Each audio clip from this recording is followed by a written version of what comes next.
Hey everybody, Web C here, and welcome to the show. I apparently deleted my other graphic, so right now we're just looking at the Kipash Gundam graphic, and if you see that QR code, you can pause it, scan that code, and it'll bring you to one of our headquarter websites we like to call Kipash Gundam. I'm sorry, my brain just like totally drew a blank for a moment. I'll be alright, I promise. I'm looking for this clip, this picture, this graphic I made for the show. That's not in here. And then I have to go into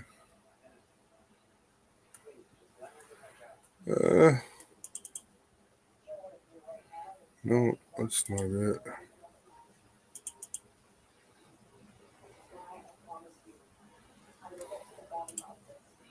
What's going on? I'm here, guys. We are hanging out. I don't know if anybody's going to be coming in and kicking it with us tonight or not. We will see.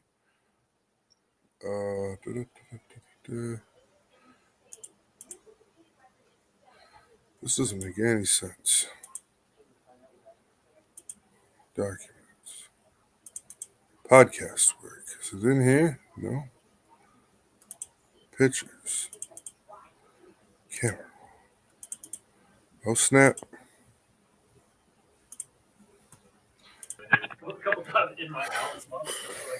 Hey, how's it going? You're live on Late Night Load. Excellent. Glad to be here. Sorry I'm late, everybody. I'm so happy to be here, man. Happy Sunday, brother. Hey, happy Sunday to you too. Let me get some sort of other graphic. I can put some other graphic up, can't I? Oh no, not that graphic. There's that one. We'll put this one up for a little bit. We can talk about this. Beautiful. I was gonna say, if anything, real quickly, let you know what I'm doing. I think maybe I'll be just audio because I got a in-house guest. I got West Virginia's biggest slacker. He's a slackline entertainment professional, and we're sitting here watching Hitchhiker's Guide to the Galaxy. But I was gonna tell Wes though, since we got everybody here live and with WebC, we're watching what is it, WebC? We're watching some real crazy space stuff, some supernatural stuff. It's the Late Night Load. Yes, we do. We just talk about supernatural crazy things. So, but yeah, go ahead. You take it away, and I'm going to sit here quietly, and I'll catch back up shortly. I'm going to get this on the screen. All right, sweet. Yeah. So a couple of days ago, we were talking about meteors, comets, and their meanings and everything. Awesome. Leprechaun's in. Woohoo. How's it going, everybody? Welcome Leprechaun to the show. Leprechaun, the Model Rocketeer, is also in the show tonight. And maybe the Wicked Wookie will make an appearance as well. So yeah, that'll be everybody. I ran the show opener, and I got a graphic up for us to talk about comets. So yeah. And I was just going to go into, we were talking about it before, how like back in the ancient times between like 100 or, from like 0 AD to now, that throughout time, kings and pharaohs and conquerors have all used the comets and meteors and the changing of the astronomy to hold sway over their people and stuff like that. So I guess that's where we leave off with the comments and the talk about that. And so what do you think about comets? You talking to me? Everybody. Honestly, I think it's genius. You know what I mean? To just see something in the sky and use it as a power trip and be like, hey, something good or bad has or is about to happen. And this is why. Right. All in all, I think they're probably play a role in the building blocks of life if you want to be realistic. That's a big one. I like it. I think it's pretty cool. Loading phone. Oh, son of a... So yeah, along with that, I think, I think it was pretty cool. But then we go look back and we're like, in my brain, I'm like, well, that doesn't make much sense, because then we look back and we start dissecting all these ancient cultures and we start seeing that they had knowledge of astronomy. So it's like, why did they allow the other side to make that claim or whatever? Like, that's where I'm like, that's pretty interesting. Yeah. That's what made that kind of cool. So here we are. Let's see, sharing, making all the things. There we go. Now we got something to look at besides this. Shut this off. Here we go. We're gonna do this. Add this. Make us all little people. All right. No, hold on. Turn that off for a minute. There we Little go. people. Awesome. So I was reading a whole bunch of crazy reports and stuff. One of them today was I found Night God 33. I found one of his things, and it was alive apparently. And I went through it, and the first thing he talked about on it was how anything he was talking about the large hominids on planet Earth, any kind of video he was making, he kept getting problems with, just like we had problems with our large people video. It was pretty interesting to hear him talk about that. Pretty strange too. Like, it was like, why is it that we can't talk about this thing? So it makes it very controversial. Uh, just we're just a small site. We're not even that big of a site, And YouTube's like, hammer down, you can't have, Yeah.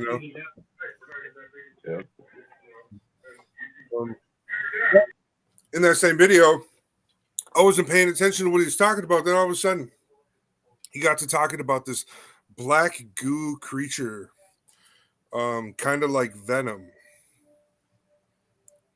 like what Venom is from the Marvel comics and stuff. And then he like started showing pictures of this creature and stuff. I was like, whoa! I was like, wait a minute. So I went and researched, and like, there's a couple different versions of this creature. One of them is just like a bunch of worms stuck together.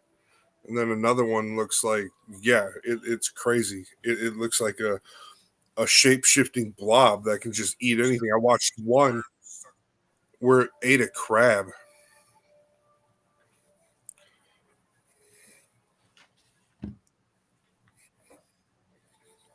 So those are pretty interesting. Pretty interesting on that. I don't know what they'll let me show tonight, but we'll look it up.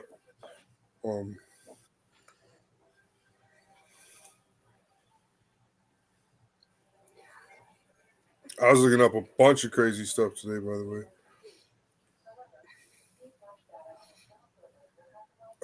Here we go.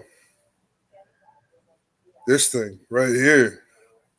Yo, guys. Like, I wasn't joking when I said this real. So let's pause that and look at that for a minute.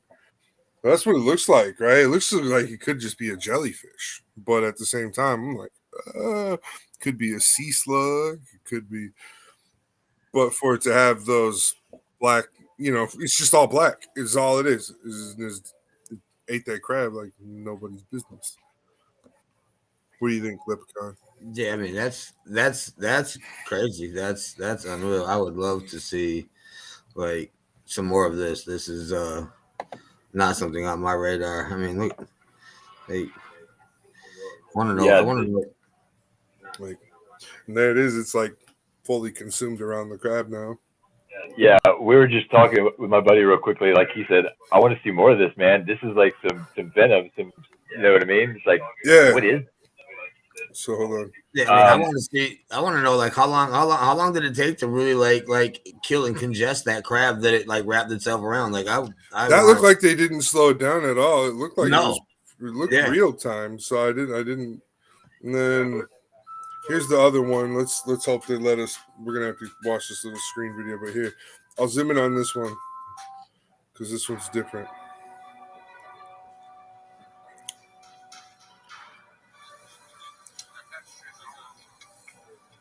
So this one, I mean, it just looks like worms. Hold on, let that go away real quick. See, it just looks like worms. Like, so when we pause it, he's taking the edge of his knife and dragging it through, and it's not cutting it, and it's not spreading the black liquid that's surrounding the creature. But then when he does pull on it, it looks like just a bunch of strand of worms. So watch.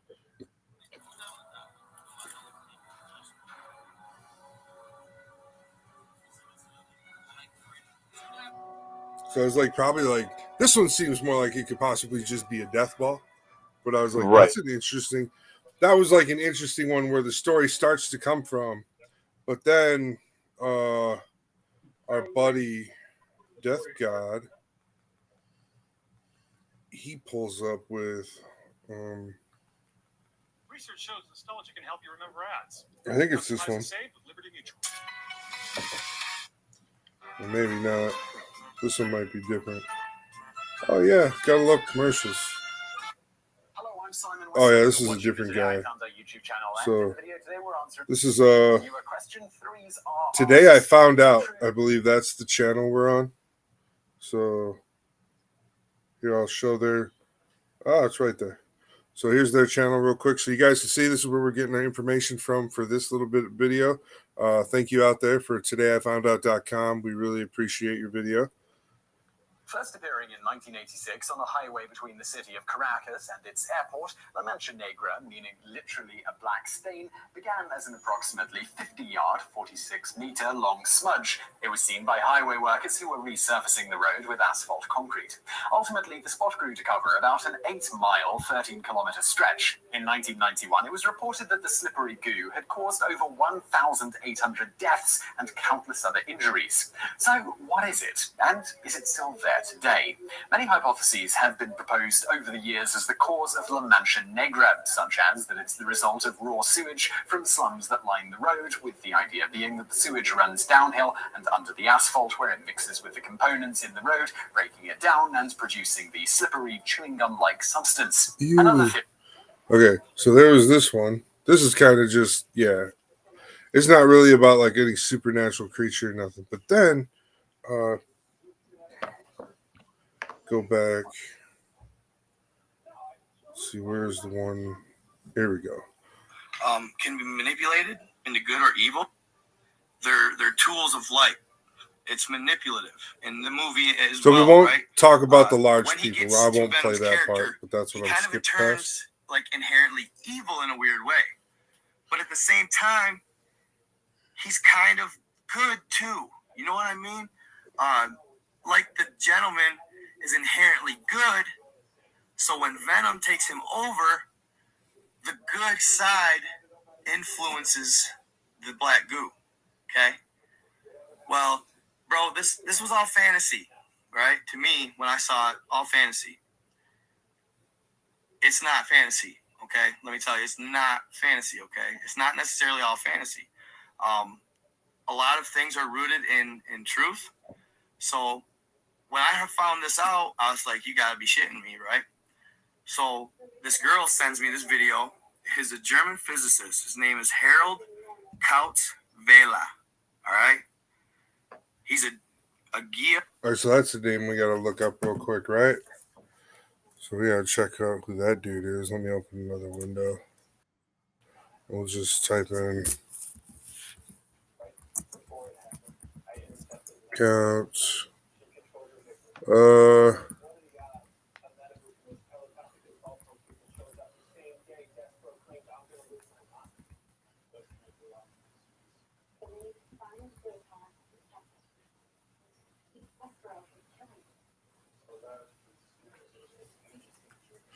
All right, so there's a video and stuff on that guy too that we can watch or we can check out and research. But let's see if there's like a quick description of this guy somewhere.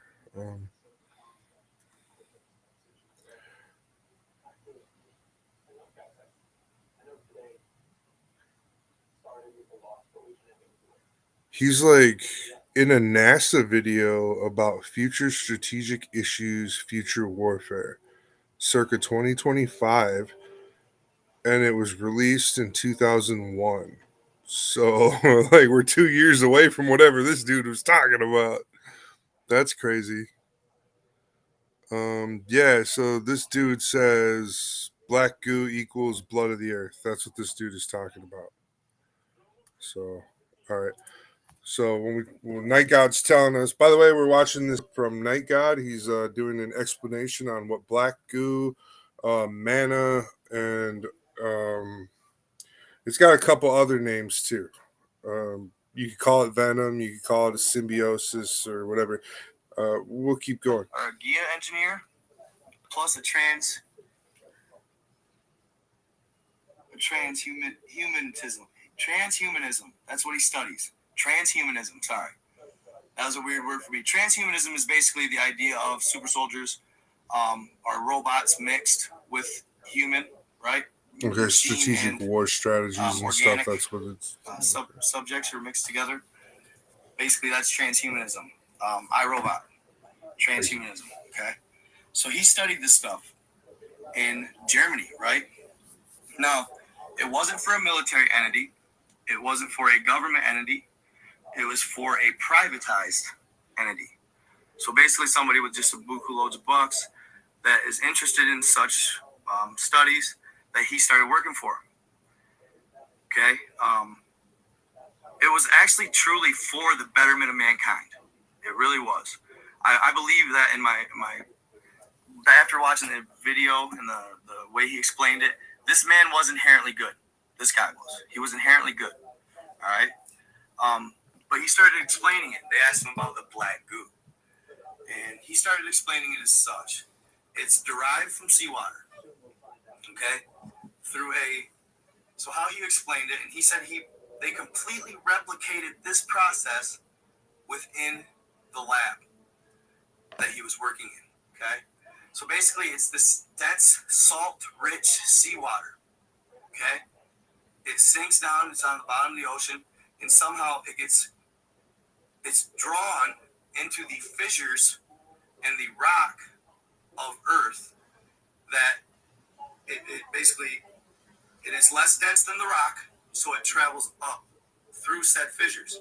Now, he described it as this: very thin, very round. Very thin, very round. And basically highly heated in an immense amount of pressure. He claimed to say it was like the building blocks or foundations of life in general. Okay? So basically through this process, being super heated, super pressurized, and super filtered, it basically creates monoatomic atoms within the substance, if you will, and it'll eventually create folic acid, which is the building block of life. Then the folic acid continues through this pressurized system, and eventually it reaches the Earth's ley lines. Okay? The ley lines. This is where it kind of started to intrigue me. Okay, what do we think about? We think about ley lines and stargates. Okay? Stargates. Ley lines and stargates. So throughout Earth and Mother Earth, this stuff is basically compiled throughout her ley lines. And it turns into this, it's like gravitational, electromagnetical, and they say it's of a higher dimension. Basically, the photons bounce light back and forth off each other, and they create this literally intelligent organism. Okay? It's an intelligent organism. It can transform, it can mutate, and it can. So Wes is probably a little bit ahead of us on the subject. He commented. He said they've been mixing tech with tissue. So just thought I'd throw that up there and show everybody real quick. He commented also. Emery Smith testified they've mixed metals together. Steel merged with human bone. Okay, I know it sounds crazy, but this black goo is inherently good. It takes on Mother Nature's. It basically creates Mother Nature and makes her an organism, a living, conscious. Sounds like some Wolverine stuff. You know what I mean? That's what they've been doing. It's the building blocks of all making life. super soldiers. Now, in the Bible, they said that manna, right? They called it manna. Well, this is manna, and it rained from the heavens, right? Well, it didn't actually rain from the heavens. It did in a sense, and I'll get to that later. But it actually is derived from Mother Earth. Okay. Now, and there's an account of this stuff in a book called The Coming Race. It's a really old book where a kid gets lost in the mountains. I know you guys have heard me mention this before. He gets lost in the mountains, and basically he runs into this tall white being that's around his age. And this tall white, instead of leaving him there to die, which would be his instincts, and that's what it was telling him to do, just leave him there because he's a human. He couldn't help it. He helped this kid out, took him back to his house or his home within the subterranean pockets, and he had a mother, a father, a sister, and him, a family of 4. Okay. They showed him his tag. They showed him they showed him their abilities and stuff like that. Well, in this book, he describes this black goo, this manna. They said that not only did they tie it into their being, but they tied it into their weaponry and their tools of life. Okay. I know you guys have been. So this ties into a story. Like, I want to bring this up. Like, okay, in a section of the Star Wars novels, they have this group of beings that come from outside the galaxy. They call them the Yuuzhan Vong, and they use like bio everything. Everything's like biological. Their spaceships, their world ship, everything. It's all made of biological material.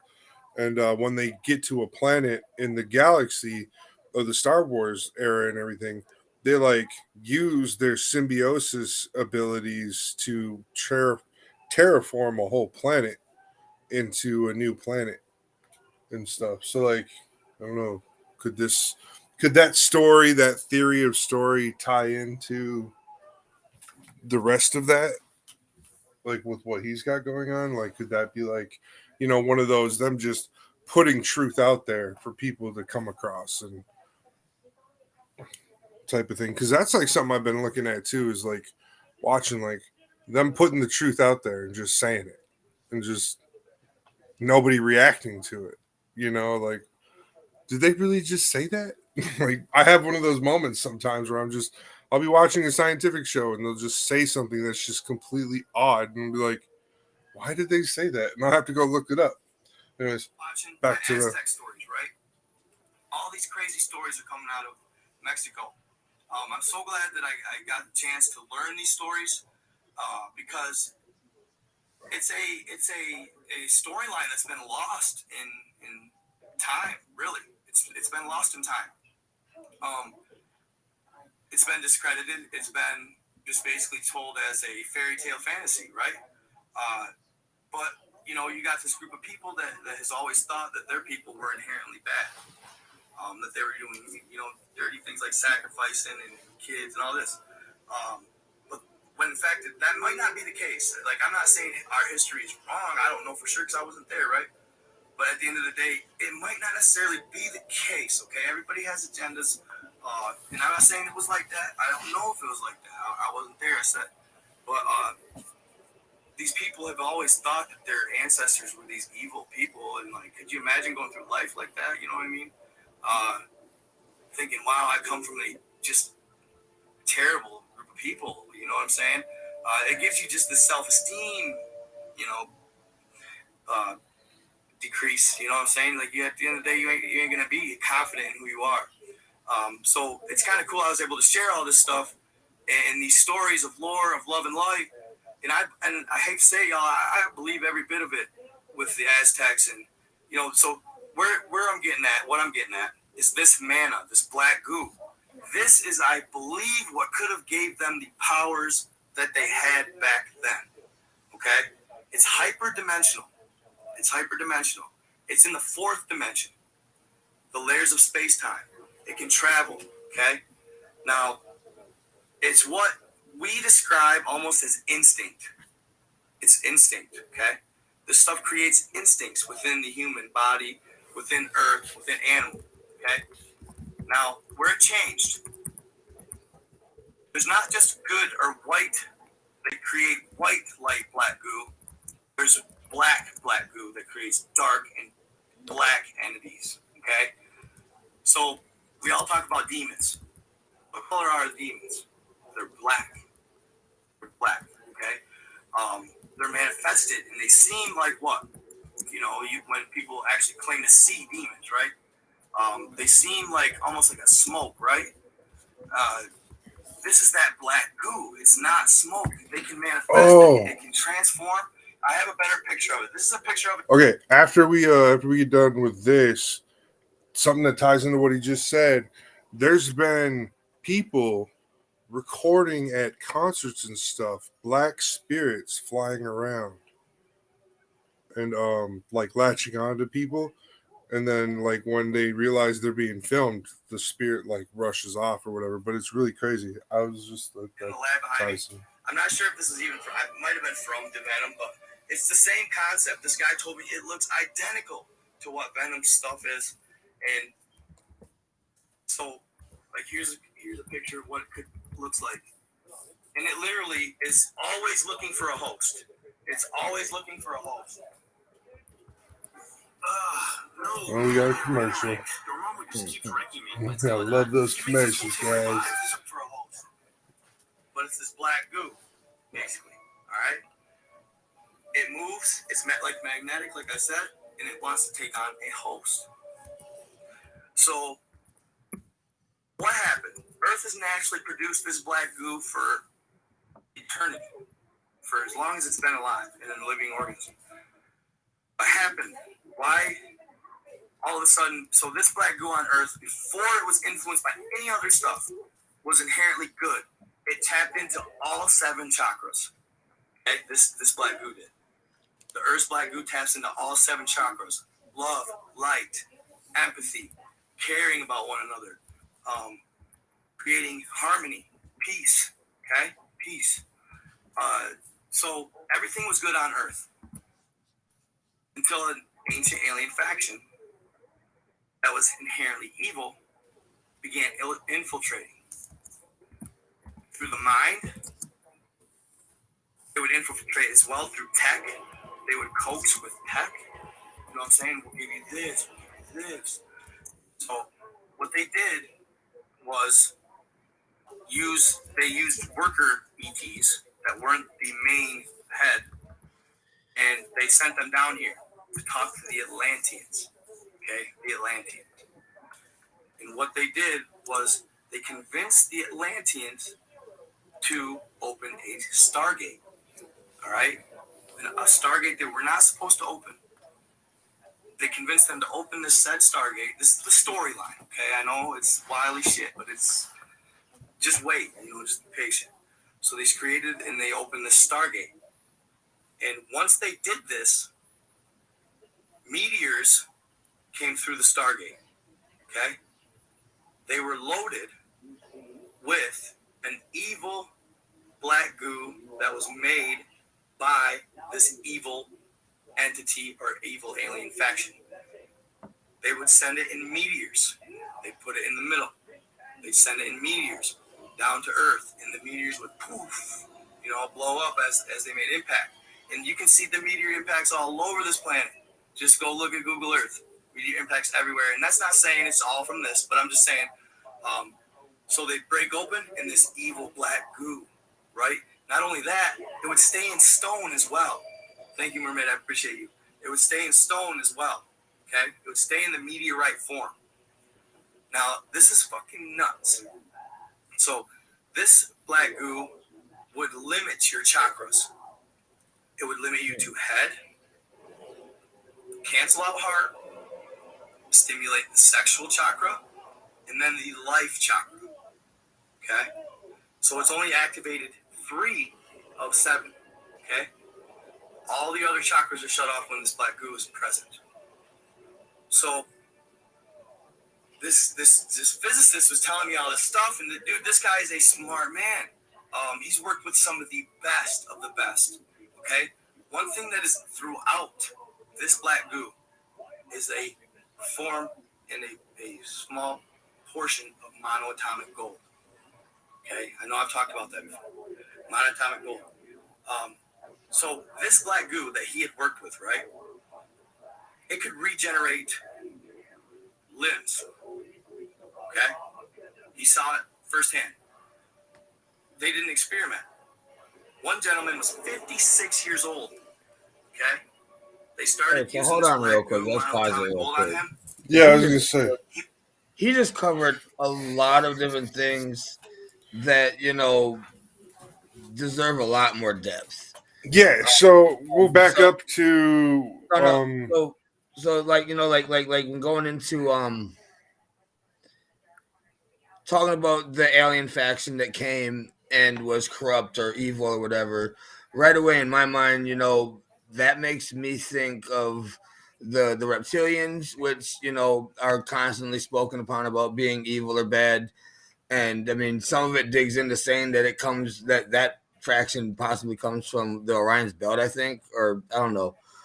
Yeah. But it also makes me think of the small grays, because when he referred to sharing technology for, you know, almost for power, yeah, you hear a lot of times the small grays, you know, that was kind of their game that they would play, where we will gift you with knowledge, you know, pretty much for power and, you know, corruption. That also ties into the Sumerians and the Anunnaki. Yep. There was a good and a bad side with those gods as well. Yep. And the gods you're talking about, the better of the two gods, they actually looked more like the Greys. Yep. Yeah. They're the taller grays. Yep. They're taller Greys, but yeah, they look more like Greys. And then the Anunnaki were the large bearded wing beasts. Yep. So and then, you know, then he brings up, now there's two types of goo or manna that's fallen to earth from the heavens. There's the first one, which is it's like a grayish color, and then there's the black one that he's talking about that's like really dark and not positive in nature and stuff. So that was where he let off from there, because he said a Stargate had been opened. Now Yeah. that's Which- also, I want to know, like, how did they, where is this Stargate? That's something that, like, there wasn't a lot of touching on this Stargate, but it's believed to be like Atlantis or Stonehenge or something like that. It's just a simple Stargate, like which I don't know. You know what I really like. The funniest thing that I thought about just the whole Target thing is, like, we were just talking about this 2 days ago. huh? We were just talking about Stargates 2 days ago. You know, so I thought it was you know, really interesting that gets brought up. And another thing, and I don't know what connection there is there, but when we started talking about the cutting out of chakras, I thought that was really interesting. The first thing that just popped in my mind was David Icke and the 5 Cents conspiracy. You know what I mean? Not that I think it's necessarily the same thing, but, you know, I mean, that book was a lot about, you know, just manipulating you, you know, into thinking about what, you know, what you have available to yourself versus what's really available to us, you know what I mean, through meditation and, you know, and other, you know, just things. I don't really want to give it a title, but other ways of exercising other capabilities that our body has outside of, you know, our touch, feel, taste, see, or, you know, BS. Yeah. Activating the extrasensory Yeah, of whatever absolutely. it may be. Yeah. What you said about that book, yeah, there is a definite similarity in that idea, because I'm a big follower, you know, of the chakras and stuff like that. So, but I do understand how you were relating that, man. That was really kind of key to think. We're in that modality in life where we're not following that path. We're looking at another one, and people are like extracting the best from us. Mm-hmm. Yep. Right? Exactly. But yeah, I mean, let's jump back into it. But I just felt like there were some things that needed a little bit of thought there. Oh, before we kept going. definitely. I felt like we were getting to a climax. Within no time. I'm serious. This is not, you know, I can't. Let me back it up just a little bit so we can get back into it. Entity or evil alien faction. They would send it in meteors. They put it in the middle. They send it in meteors down to Earth, and the meteors would poof, you know, blow up as they made impact. And you can see the meteor impacts all over this planet. Just go look at Google Earth. Meteor impacts everywhere, and that's not saying it's all from this, but I'm just saying. So they break open in this evil black goo, right? Not only that, it would stay in stone as well. Thank you, Mermaid. I appreciate you. It would stay in stone as well. Okay? It would stay in the meteorite form. Now, this is fucking nuts. So, This black goo would limit your chakras. It would limit you to head, cancel out heart, stimulate the sexual chakra, and then the life chakra. Okay? So it's only activated 3 of 7. Okay? All the other chakras are shut off when this black goo is present. Those, like, to stop right there, those chakras that are active in that, those are parasitic. Like, those are clearly what that action are for. Like, those 3 things are very parasitically inclined. Like, needing to have access to those 3 chakras for a parasite is very key. So Well, it's very there's a very much the controlled ones that you know, yep. So this physicist was telling me all this stuff, and this guy is a smart man. He's worked with some of the best of the best. Okay, one thing that is throughout this black goo is a form and a small portion of monoatomic gold. okay, so right here, that's a picture of the black goo stuff. Yep. This is like he's got it in his background, and like, so I can zoom in on that stuff a little bit so we can see it a little more. But it's just right now it looks like it's just stable and not moving, but reaching towards the exit still. Like, it ain't going nowhere. It knows it's stuck. It looks like root or something reaching to grab. You know, its source of water, its source of life. It's looking, it's seeking what it needs. Right? Limbs. So we can also do that to distort the video a little bit. They did an experiment. One gentleman was 56 years old. Okay? They started I'll agree with that. Atomic gold on him. He was 35 again within no time. I'm serious. This is not, I can't validate and verify, but this guy was saying it as if it was like legit. So this gentleman was 56. He started taking the black goo and the monatomic gold, and he was 35. Month 2. Just sprinkle it over your food. Okay? And I know I've talked about this before with the ancient Egyptian pyramids and what they found below. Well, I know they try to recreate monatomic gold today. Okay? It's not pure, it's not real, it's not right. He did mention one institute that he said they did get legitimate monatomic gold from. Okay? In Germany. But check this out. So he said they did an experiment on a cat that had been ran over by a car and its tail got cut off. Started giving her this black goo monatomic gold. Her tail regrew. Okay? This one freaked me out a little bit. Teeth. I'm not fucking kidding. Teeth, bro. It was growing back people's teeth, fam. I'm serious. So,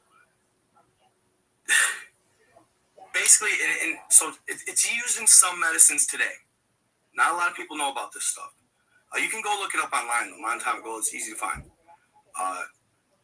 But they use this in medicines today. He said they created this basically virus killer out of it. This is like some Philosopher's Stone stuff. Monatomic gold. Yeah, it kind of has a feel, a look to that, maybe. Supposedly, like, I don't want to say like weaponized, flu virus was let out in like 01 or something. I don't know. That's what the rumor was. I'm not saying it's true. Okay. But he said that they created this anti-virus to combat this. Okay. Out of this monatomic gold. So it's used in medicine today in very finite amounts for regenerative tissue. Okay. When people have surgeries or they get burnt, they need a skin graft or they need to grow skin, they use this regenerative tissue. Okay? Appreciate it, bro. Appreciate it, Stray. God, every time my screen flashes, I'm like, oh shit. They got me all jumpy. So. All right, so let's touch on that real quick. Did any of you guys know that that's one of the things that you'll take or gets put through your IV when you're healing up from surgery? Is It'll be like small dose of silver, monoatomic gold, and it'll be all just pumped through your saline bag as like a shot into your saline bag. As they'll be like, oh, it's your antibiotic, or it's going to help you heal, is what they tell you. So that's what he's talking about, is where it's used in medical. So like if they cut you open, apparently the stuff that it has like some sort of genetic surgery, almost like using nanobugs and stuff, right? Like nanotechnology. It's like a crude version of nanotechnology. There we go. Is what he's trying to explain to us. Not really, I wouldn't say a philosopher's stone aspect. Like it kind of would if like you were like taking a big chunk of that kind of gold and then like rubbing it on the body and it healing like magic. That would be a philosopher's stone way. Like this way is like Well, I real think I like meant by like forward. growing of the teeth back. Like Oh, teeth don't grow back. You that's your baby teeth, then you get another one, and that's it. right. They're not produced. Yeah. Well, you know, there's a genetic defect you can have to get more teeth, but other than that, yeah. These meteors that limited our chakras got sent through. Okay, and I don't like saying even who it's by. I'm not even gonna say who did it. Y'all can figure that out. But basically, alien factions of evil origins. So they sent all these massive meteorites down with this evil, this more limiting, if you will, limiting of humanity or consciousness, black goo in stone. So this one kind of freaked me out. He told this story. He says, because he was from Germany, so he wanted to know with, WW2, and all that, what the hell went on, right? Well, apparently, at the end of maybe the first one, WW1, a German soldier was in a mine. And at the back of this mine, he stumbled upon this pile of black rocks. Okay? Well, they fascinated him. They looked important. Nothing he ever seen before, so he grabbed them. Compiled them, and took them. That was supposedly the start of the Germans' evil reign. Okay, of this evil reign was this black rocks. Eventually, the man, I'm talking about the main man, got a hold of him, and after that, all this evil started taking place, and that's when Greys came in and started conversating with this gentleman. And I have pictures of that. So they planted it and they wanted to bid evil on humanity. He explained it like this. One day he had a meeting with his lab techs and they had some in there. They had some in the room. Just a normal meeting. They'd seen it 1,000 times. Talked a little while and he went back home. Okay? He said that for the next few months,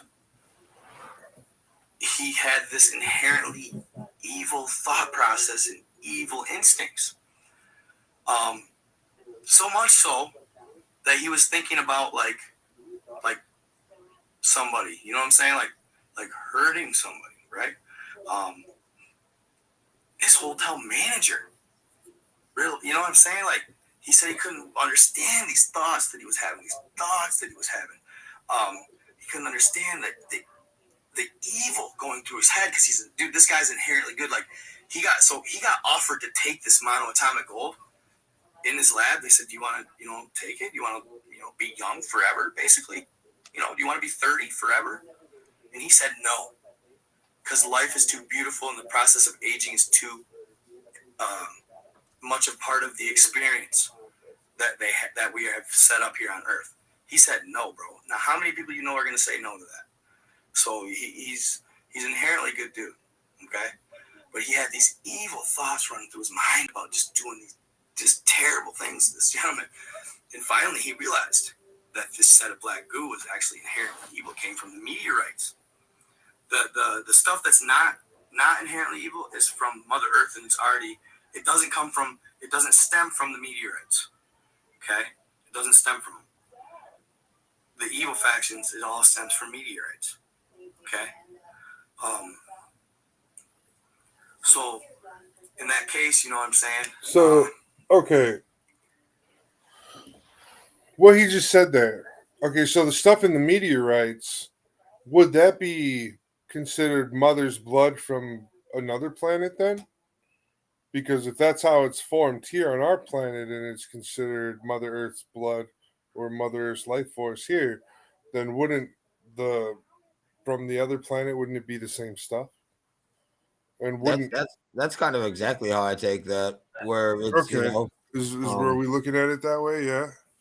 Right? It's interesting because I get this stuff from Peru, and it's like really old plant matter and biomass that extrudes from the planet, and they go collect it, and they're able to clean it, and they put it in little jars so you can use it for medicinal reasons. So you melt it down into your hot tea or hot coffee, and it's got like 84 different minerals and stuff in it, and it's called shilajit. But it's the same principle that leaks out of the earth. It comes out of the earth in these big pools in Peru, and they collect that stuff, and that's what it's for. But it's the same principle. It's like the blood of the earth. It's really interesting.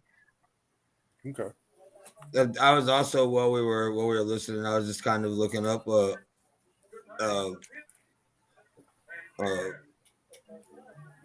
monatomic like gold, and it actually brought me to a purchasing site, and I just started reading some of their descriptions on it. And I mean, it's kind of interesting. For around $90 to $100, you can get 1 ounce. And I mean, in the descriptions, it almost is repeatedly saying, helps with physical and mental mind state. The positive aspects lead to just a lot of things. I mean, just in the description of them talking about their product was intriguing to me, let alone, just me now wanting to look up some more articles about it, describing what it is. Like, this is interesting to say the least. All right. I know who knows the Bible, but supposedly Muhammad found something in the desert. You know what I'm saying? Could be inherently. They don't know. They haven't tested it. But could be the bad vibe, black rock. I don't know. I'm not saying that for sure, but it stems all the way back to then, and then it leads to the Great Wars. Okay, so there was a time on this planet when things were super technologically advanced, right? And these evil beings, these evil factions of alien, they want Earth very badly because it's resource rich. I mean, dude, probably a lot of it is this black goo that Mother Nature creates on her own. Mother Nature, creator of all. The organism of Earth is a real conscious being, at the end of the day, and it's inherently good, but she can be overtook, right? All the resources mined, these ancient alien factions, they say it's one of the richest planets in this semi-super universe, right? Of these natural resources that they want so badly, mainly gold, and the monoatomic gold. Monoatomic gold is so important to what these aliens want due to the longevity that.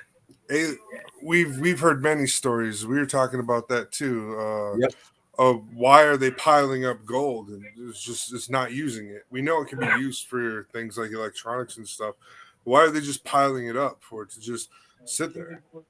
That adds into that. In the Bible, it talks about 1,000 years. Some of these ancient, religious people and religious characters throughout the Bible lived 1,000 years. Noah lived to 800 years, right? It's because of this, right?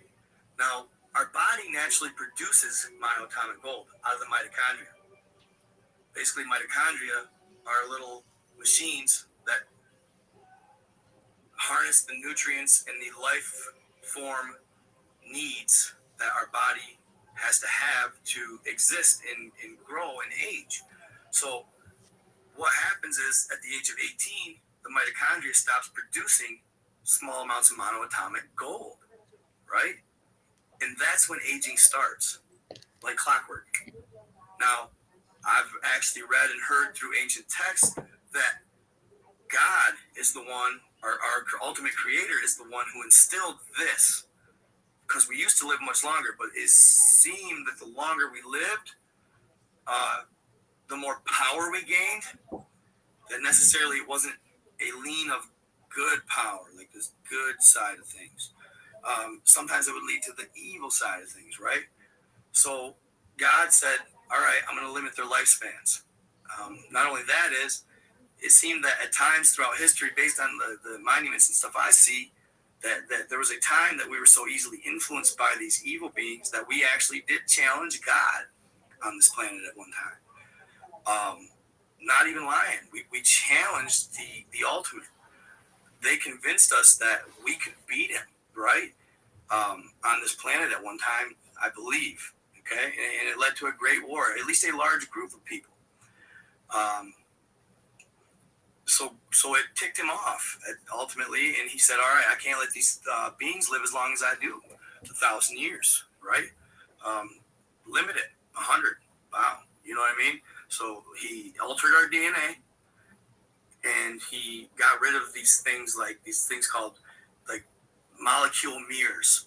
Supposedly they're actually studying this. Like I say, it's fringe. That's what he kept calling it. All I study is fringe, this on the fringe tech, this tech that's fantastical to people, right? Fantasy stuff you see in the movies, like Venom. When I heard about this black goo, I blew my mind. I'm sitting here like, what? Organic, like this substance that has a mind, it's conscious, it's thinking and living. Holy crap, can be manipulated into good or evil. And like I said, if you guys want to look this up, just the Harold Couch Vela, check him out. He's on YouTube, on Israeli News. He does an interview, and he's very genuine. He seems legit. I love the stuff he talked about. He was very thorough. He got a little like chemist on us. You know what I mean? He was talking stuff that was like way up here about it. But above your pay grade, right? I can right here now. Okay, there's a lot more that could be said, but I'm not going to do that. There's certain things that should not be touched on, like religion, for example. Okay, this stuff has been a part of it. So that's all I'm going to say. If you guys want to do more research on this, that's on you. But basically, he talked about all kinds of information on this black goo. Could it become mainstream? It's hard to say. I don't know. I doubt it, right? I imagine that's reserved for the Omega people on Earth at the moment. But when I researched this black goo and I figured it out and found out about it, right, I started thinking, wow, okay, this is where their power stems from. This is where the humans in the Third Great War that could raise things with their minds, that could build pyramids, that could, have super speed and super strength and all this stuff. This is where it stems from. Because what happens in Venom, bro? The guy's a beast when he gets took over by Venom. He's a beast, really. Nothing less. Fast, strong, climb, all that. And I'm not saying it takes you over like Venom. It's not like that. Okay? It don't take you over like Venom. You know what I'm saying? It's got to be consumed, and then a lot of times just instilled in life, everyday life. All right. So, like I said, there's a lot more that could be said about it. With all the churches and all this stuff, how it's involved. But I'm not going to get into that because I don't want to get banned. So, no, just do your due diligence, bro. And honestly, guys, if you don't research it, you're crazy. Seriously, watch this video. It's on YouTube. Check it out. Just type in dude's name, and I'm sure it'll come up. Israeli News interview. So that's pretty much the end of it. He goes into talking about a bunch of other stuff after this. He goes on for 2 more hours talking about a bunch of other really cool things, but that's like that's eating up a bunch of time. And then I haven't, like I said, I went around and looked for some stuff. So like I found this thing on the reels, and I was like, man, This thing was just what blew me out the water. I was like, wow, that's crazy. It's just, Crap in this ring, dude. so I think that could be more like a snail or something.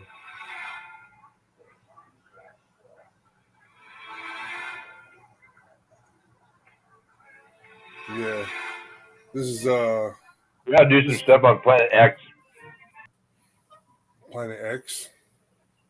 We could probably get to Planet X here in the next couple weeks.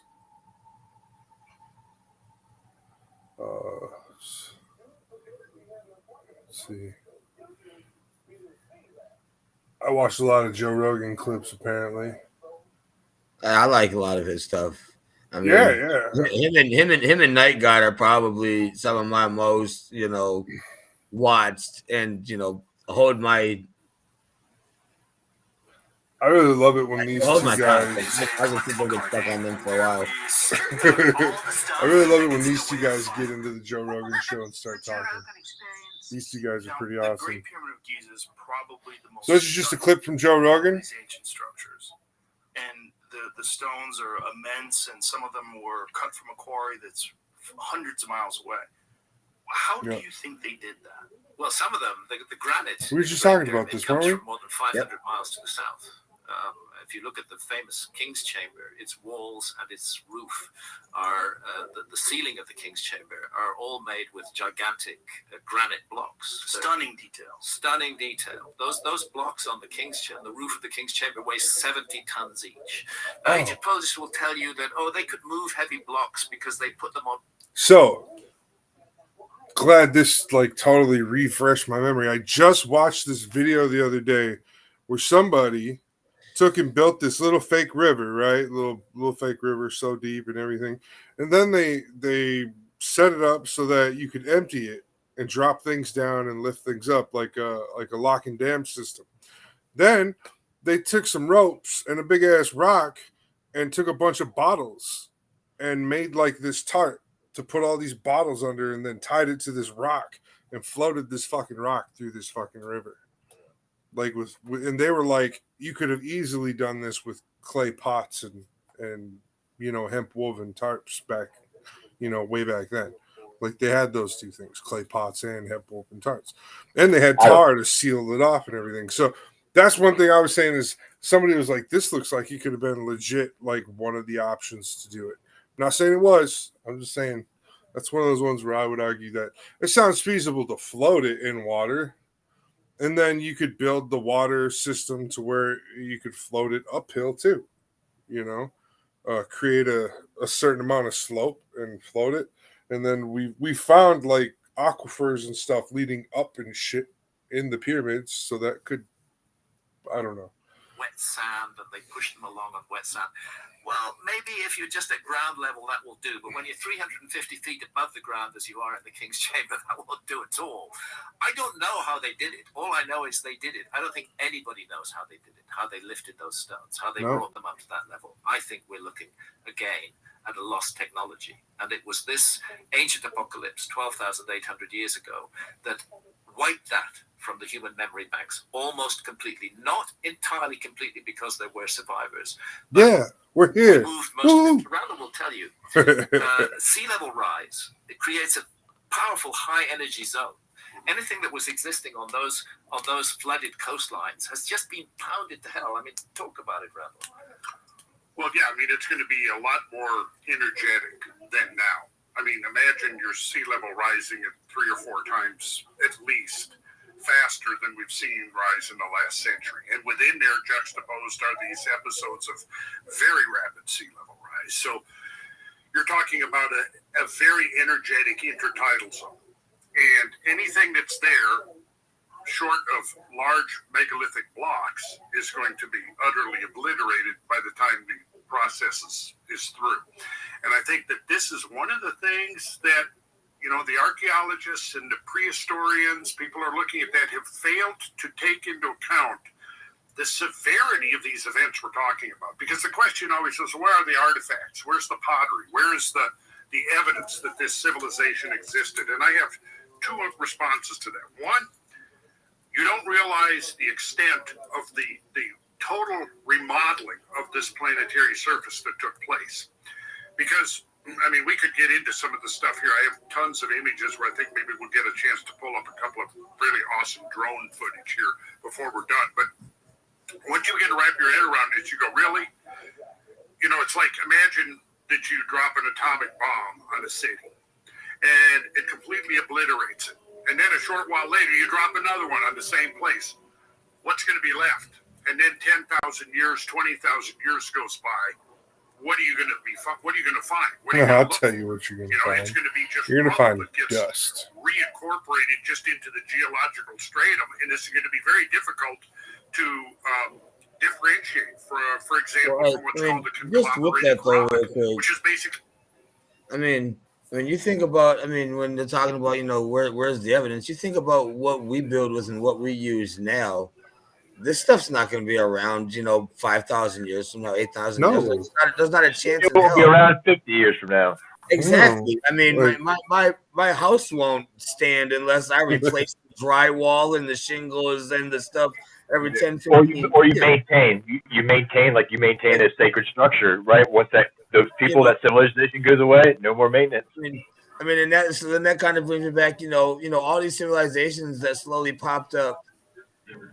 What would have been after this time? What were they all building? They were building with gigantic blocks that did, for some reason, last for 20,000 years. So it kind of makes me ask myself, well, why did they decide to all of a sudden build with these materials that could last a hell of a lot more than whatever it was prior to it?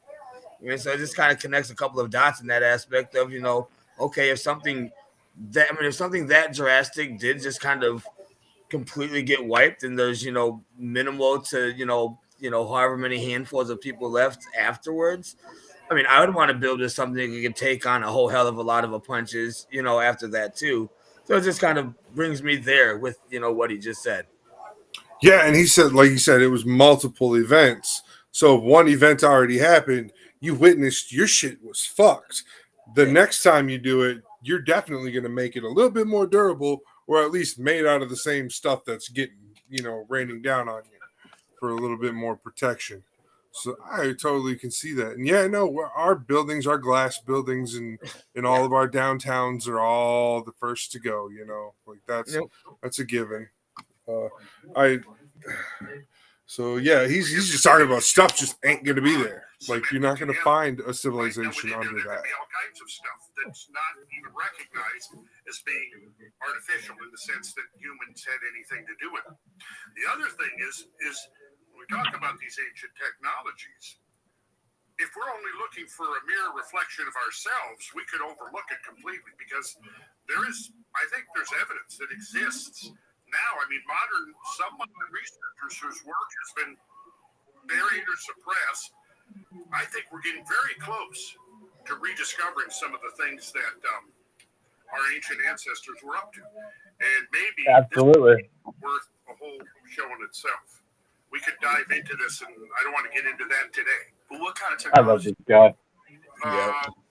Now, Randall Carlson's pretty awesome. The same with Graham Hancock.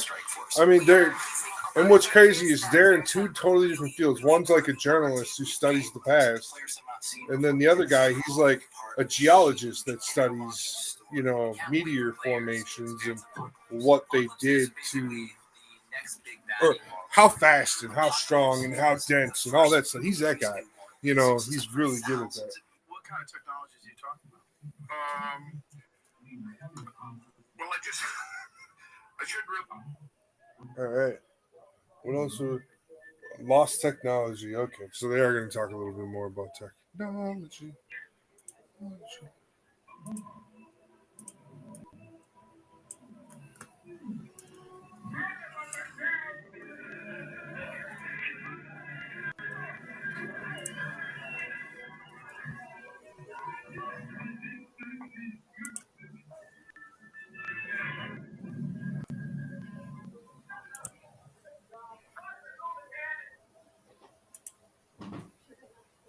Who do you love?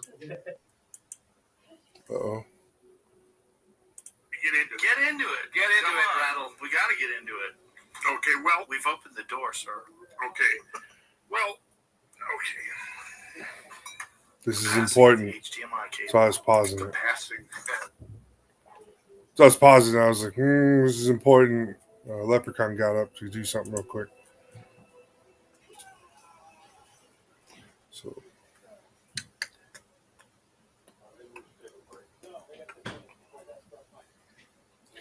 yeah, having a great time so far. Oh, I got my exercise in before the show tonight. Oh man, I was sweating hardcore by the time I was done. I crank up the level. Like I'll play 3 boards, crank up the difficulty 1, play like 5 boards, crank the difficulty up more. I might not even hit all the parts or all the notes, but I'm moving is what it is. I'm Right. just moving. I'm moving. It's like by Hell the yeah. end, it's like what you're doing is you're doing one of those rope tugs where you're just going like this with the ropes. It feels like you're just doing that motion, so it feels good. All right, he's about to say something really cool. So check this out. Let's go. A sacred moment. Well, there are people out there now who have been working on trying to rediscover that. And again, I don't want to digress too much into this now because I would really rather be able to give a whole treatment of it. That might kind of derail us a little bit from this. But there are people who've been working on these things for decades now, basically in secret. And I've had the privilege of talking to some of these people over the last 6 or 7 years. And right now, as we're speaking, there's a group of people who are basically going to open source a whole lot of stuff in the next 3 months, so it can never get suppressed again. And that's why I'd like to come back and talk in more I'd love to detail. have you come back and talk about it, but we got to talk about it a little bit now.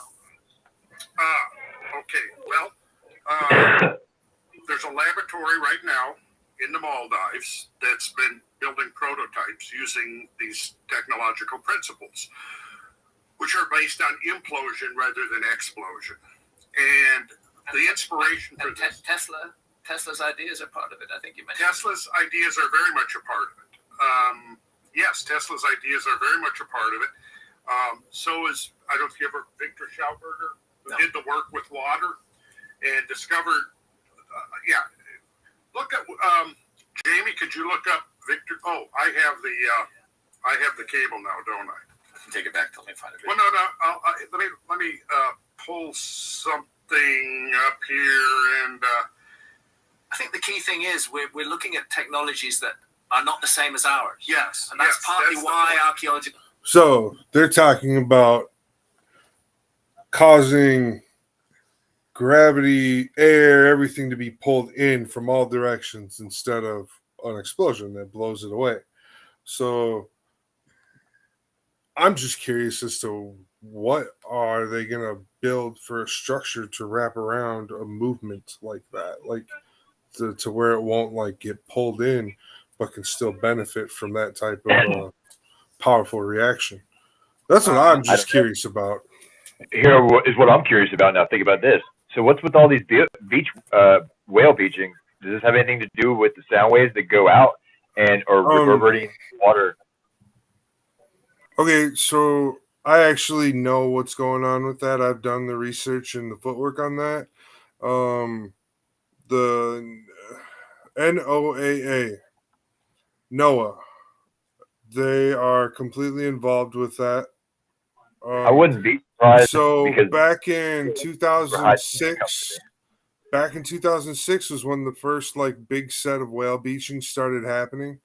And what it is actually, it all ties into what we've been talking about these last few weeks. So right now, NOAA is battling a group of mermaids off of the northern European Atlantic coasts. And they've been pushing a lot of sonar waves around in the ocean underneath where, and these sonar waves are hurting all marine life. It's not just whales that are beaching. There's been like beachings of sharks. There's been like hundreds of sharks, not just a few. Like a lot of sharks have been beached from this, or up in the northern parts, like all those other northern cold water animals and fish have been getting beached from these sonar waves that they're doing. And once in a while, you catch a glimpse of a mermaid on the beach before they show up and take it away. Well, I mean, the sonar stuff. I mean, that kind of makes me think of the Soviet Union stuff that I was talking to you about, where they had their documents finally released from, I want to say back like in the 70s or 80s, where they had some military guys go scuba diving into what's the deepest lake in the world over there, and they ran into 6 gigantic beings who were down there in the water. And of course they decided to make the stupid decision of trying to capture one, and as soon as that happened they were immediately shot to the surface, and a couple of them actually died from what I want to. What is it called? There's a word for it when you. Oh, they bloated. Yeah, I know what Well, you're yeah, talking about. there's a word for it that where they went from that pressure pressure up sickness. so fast that it made bubbles. Yeah, that Yep, it killed. exactly. Yep. Yeah, And that's what I was talking about the other night with you about that, and so that kind of makes me think about the sonar stuff. Yeah. And so I believe the whales are actually a victim or like a secondary victim of the sonar weapons being used. So that's what I know about that. I've done a little bit of legwork. What happened was when they were trying to figure out why these whales were being beached, they threw down collection sonar to collect sound, and what was pinging to their sonar wasn't whale or dolphin or sea lion noises. It was something with a different language, and it was clearly making words and waves, and they couldn't make out the language, but that's what they were getting back from pings. So they chalked it up to a smart species of dolphin, or they said it could have been just some kind of humanoid that lives within the waters, is what their answers were. They said there's no other options for that. So that was interesting. Can't see them. Good talk. Because they're looking for us in the past, and they're not open to the possibility that there are whole other kinds of technology that could be used. Right. I always go back to the ancient Egyptian traditions that speak of priests chanting as these huge blocks were lifted into the air. Were they using some kind of sound effect, some kind of use of sound that was able to manipulate matter? We know that sound can manipulate matter, as a matter of fact, but they're lifting these blocks. Again and again, it appears in ancient Egyptian traditions. The notion that we could lift huge blocks with sound seems absurd to archaeologists, and yet it's there in the traditions of the Egyptologists. And what Randall's talking about now is people who are working on a whole alternative path of technology, and maybe that's a rediscovery of the kind of technologies that were used by a lost civilization. I think that's what's important about what you're saying, is that we have this very limited idea of technology based on what we've experienced. Yeah. But if you had anatomically similar human beings that lived for thousands and thousands of years, Stuff just keeps on getting older. If you think about the amount of progress that we've achieved as modern humans just in the last few hundred years, if you go back 400 years to now, it's a stunning amount of achievement. Absolutely. It truly if is. You have a completely different path of technology, one that's not utilizing internal combustion engines and cranes and the like that we experience leverage, today. Mechanical advantage, everything that our tech is based around. Something that's insanely advanced, tens of thousands of years of a different path. Yeah. And that may be what we're looking at. And that may begin to explain these otherwise inexplicable monuments that have survived. Jamie, do I need... There we go. This is the work of Nikola Tesla. And he was... Again, this is way too much for us to get in today. That's why we need to devote a whole session to talking about this. Okay. But this was the inspiration. You know, his work was suppressed. A lot of his patents, Planetary power plant, taken, sealed up by the U.S. government for whatever reason, I don't know. But this is some of the stuff that's now being developed using his ideas plus some of the others. This is the man I've been talking to for the last 7 years. Malcolm Bendall? Yes. And again, I don't want to get into it today, but like, here's an example of what they're doing. This is a generator that has no moving parts. It's all based on geometry, pure geometry. And here's the basic idea. Okay, so let's listen to what he's going to say it is and see if I can explain it a little bit differently. Because I think I understand it at this point. Resonance frequencies, everything vibrates. Have you ever, like if we had an electric razor, we plugged it in, turned it on, set it on this table, it's going to move around, isn't it? You ever seen that? Yeah. That's the beginning of the concept because it's vibrating. Everything vibrates at a frequency, and if you know that frequency, you can control things. And I think that's the basic idea of what we're looking at here. Yeah. And it's all based upon... Okay, so have you ever blown into something like a bottle, like you're drunk and you're tooting out a beer bottle or whatever, and it makes the whole beer bottle vibrate in your hand, and it's a cool feeling?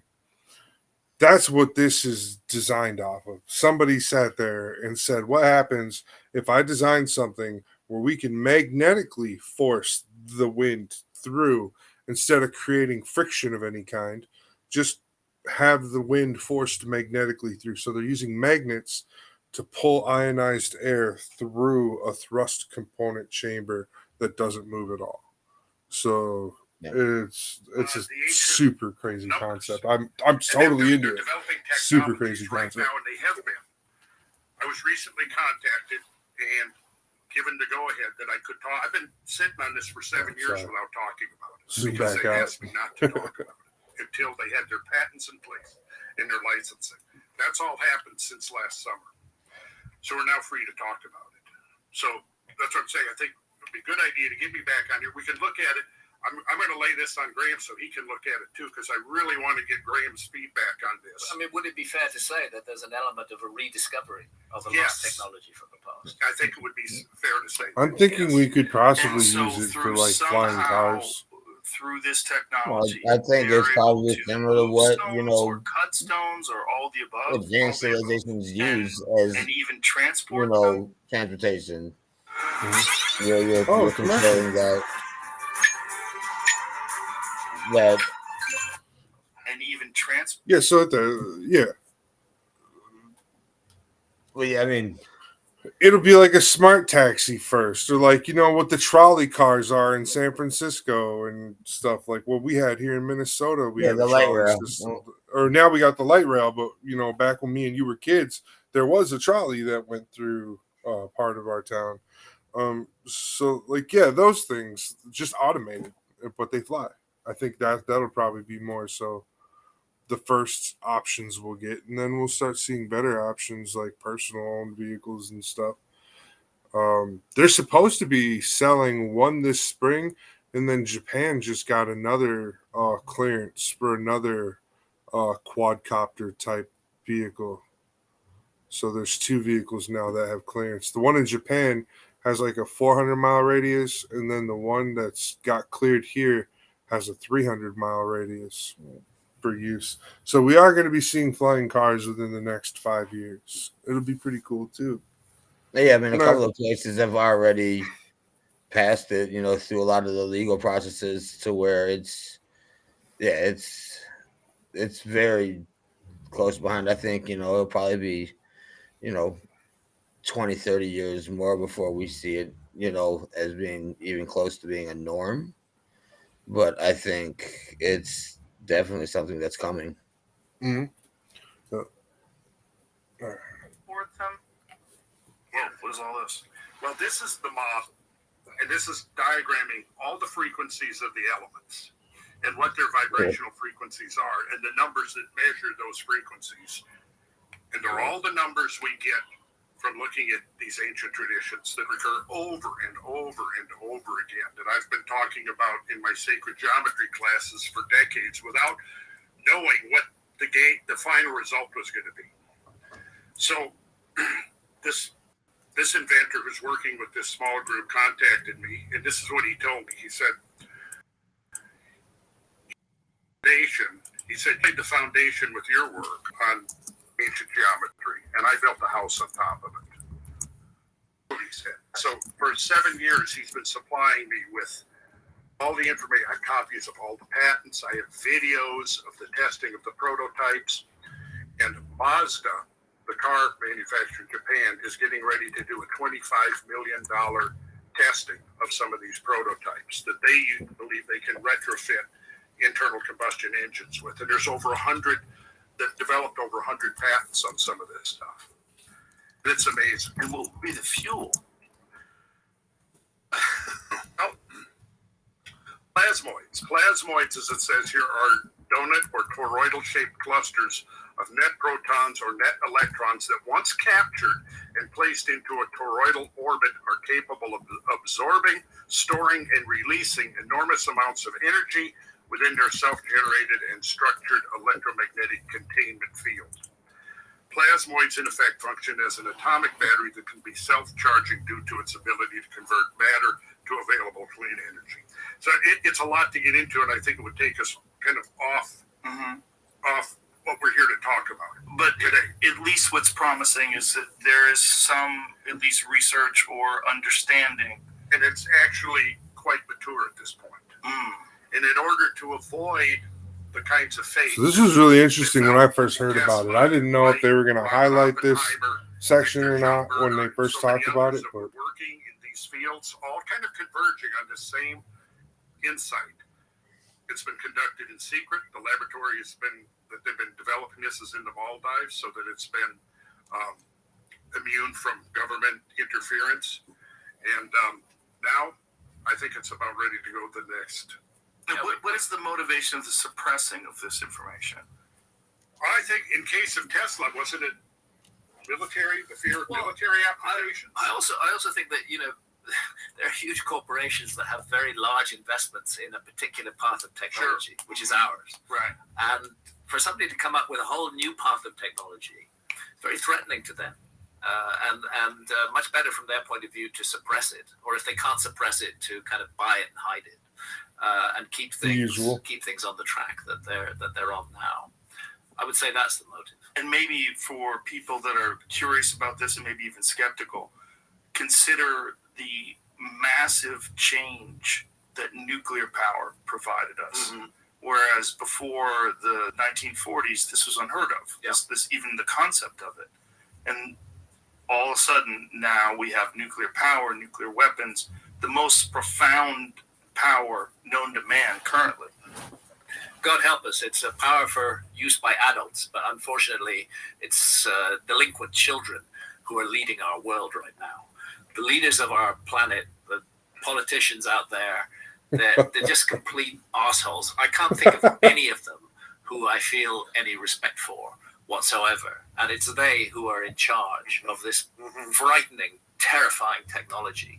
We just aren't mature enough as a civilization to manage technology like that. You have to get that level of maturity. burn. Dude, that is so true, because that is the idea of that. You gotta love each other, man. There's no reason for The nuclear Great weapons. Pyramid of Giza is probably the most. Definitely. Oh no, I agree with you, Carrie, on that. Like, we do. We should love each other. So yeah, and that's it. That's it from the studio. I think we're gonna switch into game mode for the last half of the show, though. We are an hour and a half in, so I've been having a great time with you guys. Show's been going good. We've had 2 viewers and some comments, so that's going in the right direction. Throw down on a couple rounds of Call of Duty. This game's gotten weird. Right on, that's cool.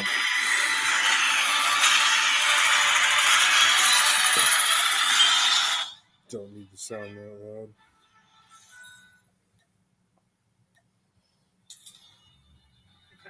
Is this the new one, Mike? Is this the new Call of Duty? No, this has been out for like 2 or 3 years now. So Okay. it's just Call of Duty Mobile, and it's basically all the maps and stuff from old Xbox 360 and PlayStation 3 games. Okay. So Yeah, it looks good on my monitor. So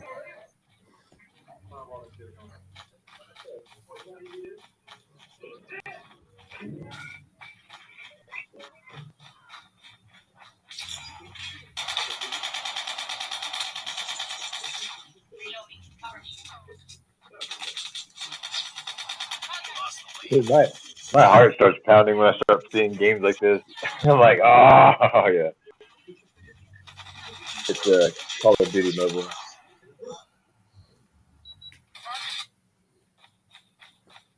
UAV spotted.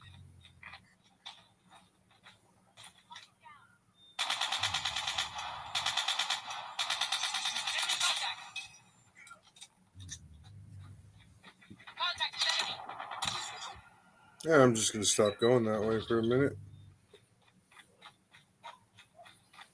So this game's pretty simple. There's nothing special about it. But on this game, I got a sword. Be advised, hostile predator missile inbound. Enemy contact.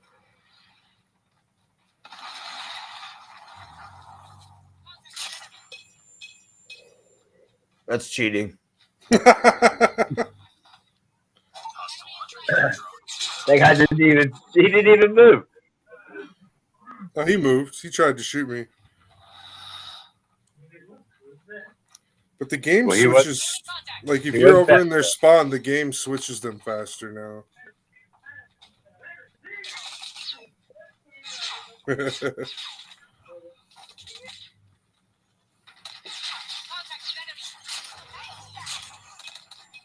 Oh, man.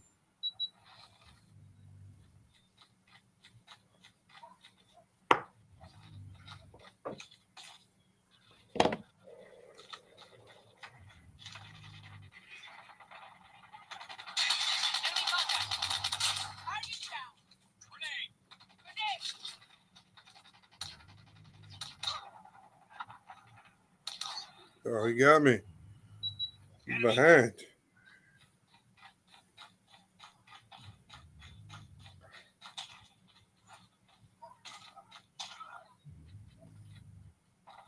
Let me move. Oh, there's a dog. Be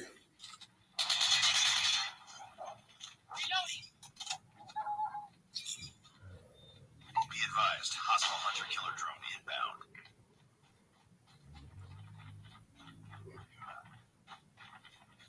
Hostile hunter killer drone inbound.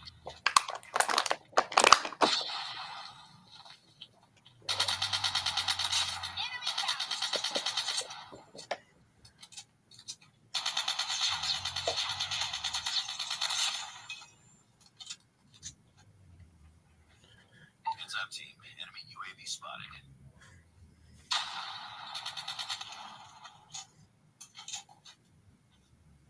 Targets in sight.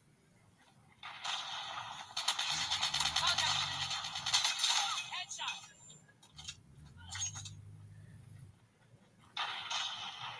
So, from that Black Goose story, I was really just curious as to, like, what, besides just health and age, what other benefits, does anybody think that would possibly give out?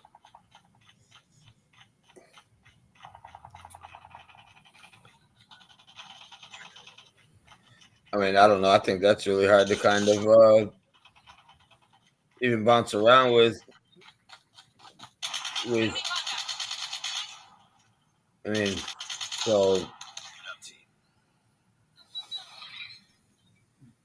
Be advised, hostile hunter killer drone I mean, the black glue. I mean, that's the bad stuff. So I don't even know. I mean, what benefits will we really get from that one? Well, no, they said there was two. There was one from Earth that was Well, I thought they good. said that one was grayer. Yeah, but they still call it Black Goo. Yeah. So they're still calling it Black Goo. But the one from Earth is more so what I'm talking about. Is like what intertwining yourself with something that's already unlocked its 7 chakras. I mean, that makes me kind of think of what we were talking about the other night, where they were talking about stumbling upon, a drug or whatever that can, bring your youth back and essentially make you live like almost forever. It kind of really brings me a lot back to that topic. That was something I was like, I didn't know if that would tie in well to talk about, but yeah, you're right. That serum that we were just talking about, the like anti-aging serum where it brings you back to life. Basically, yeah, that stuff is cool. The resetting your genetics or whatnot. I mean, I like that. I feel like that's really a lot on the same line. I mean, really with this black glue, I feel like it's so unknown and there's so little about it that you could, you could spin it off so many different ways. Oh, definitely. I mean, we're talking about. I mean, he's talking about bringing limbs back from cats' tails. Teeth are not a joke. Yeah, dude. If you that's can grow crazy. back teeth. That's some Yeah. special type of stuff, and that's what I'm like, man. What type of, do you get an IQ boost? What do we got? What's the options? Is it that just sounds like it would be like something that's between what is it like? Just like when Lex Luthor let go of the metavirus and sent it to everybody, how the metavirus was like, it was random. You didn't know what was going to happen, so you couldn't like select people. You just had to let it go and do its thing. And so I think it could possibly be like that, where like each user gets, something maybe that they're more adept at. Like if you're a brainiac, maybe it'll enhance your thoughts. Maybe if you're if you're an athlete, it'll enhance whatever type of sport you're into. It targets sure. it targets your natural strengths, is what you're kind of getting at. Yeah, I could see. I was thinking it would be more like that instead of it being, just like instead of it being an all around. What do you call it? Like generic. Instead of it being generic, would it give you something that was less generic? So that's where my thoughts are going on it. Again, I think a lot of that's depends on how it's manipulated and used in a sense too. I could do that.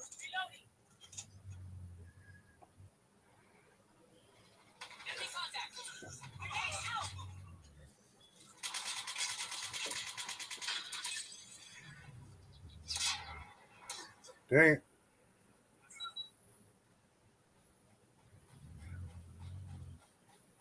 Hostile sentry gun in your AO.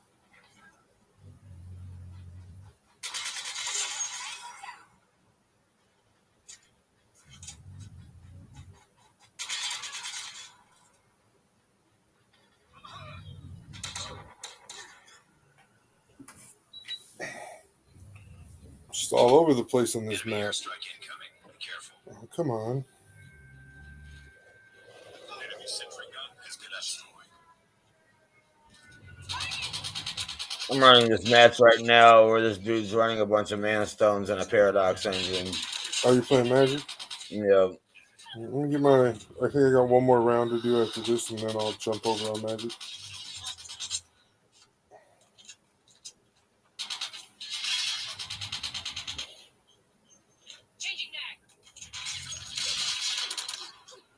Oh, come on.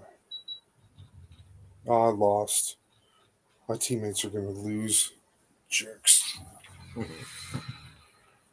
I was out there doing my best. I promise. I'll show you too, so you guys can see.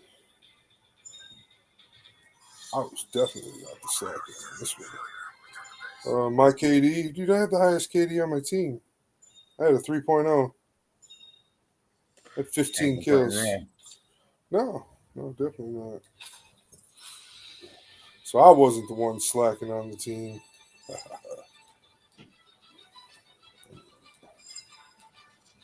think got them all. Awesome.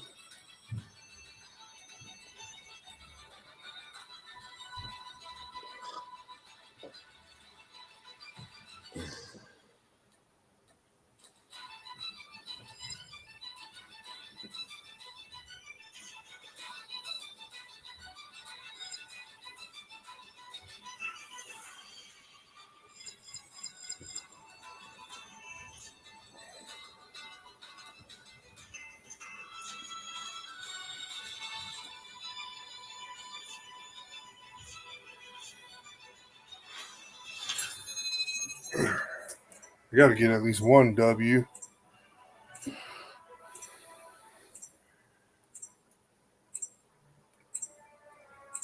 Waiting.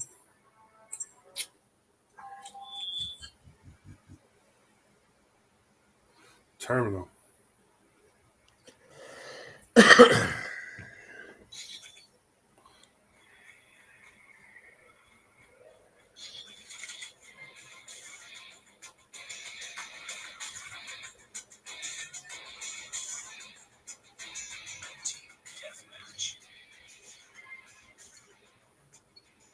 Yeah, this dude's I've just been sitting here watching him doing infinite damage and infinite life gain loop on me the whole time. Oh, For the that last 5 minutes. sucks. I haven't even done it taking a turn. So, I mean, I'm gonna lose here soon. I'm just watching him play it out. There it is. Last damage done.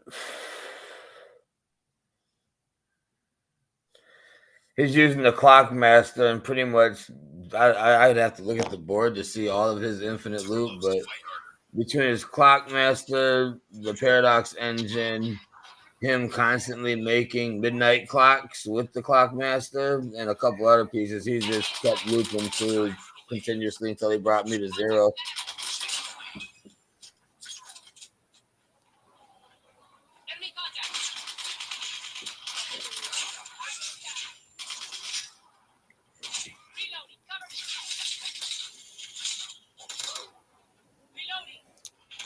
Why wouldn't you die? Imagine oob looking motherfucker. Get back here.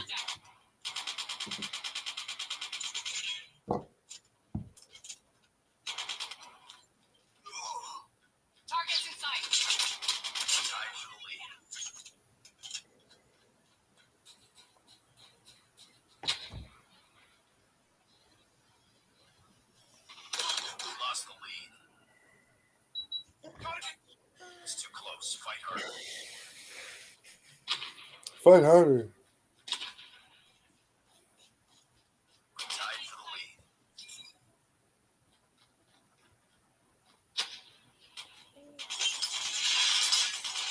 Contact with enemy. It's too close. Fight harder.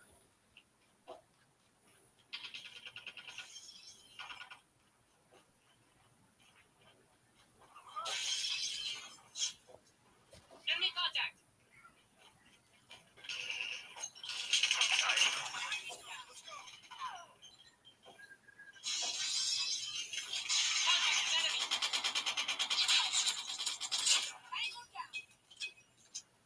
It's too close. Fight harder.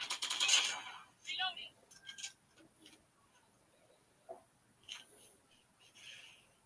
Enemy contact. Lost the lead. Tied for the lead. Contact with enemy.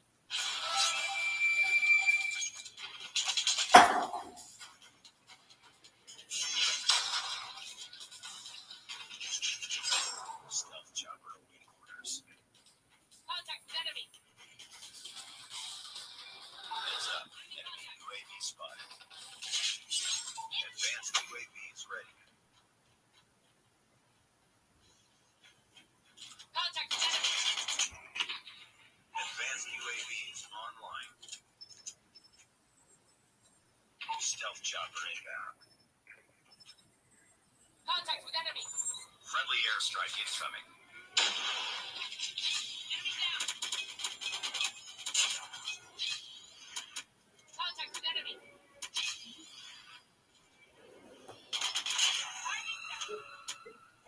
All right, Michael, it's 1:11 for me here, All right, man. and I'm going to pull out because I need to get some sleep. I got big things tomorrow, so I hope I can bring some new information soon.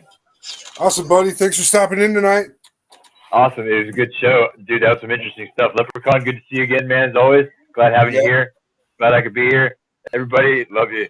Be good. All right. Take it easy. Be good. See Be you good next at week. it. I'm almost done with this round.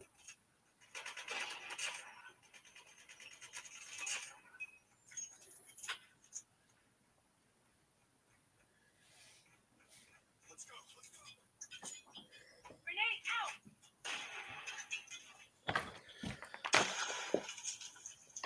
Enemy in sight.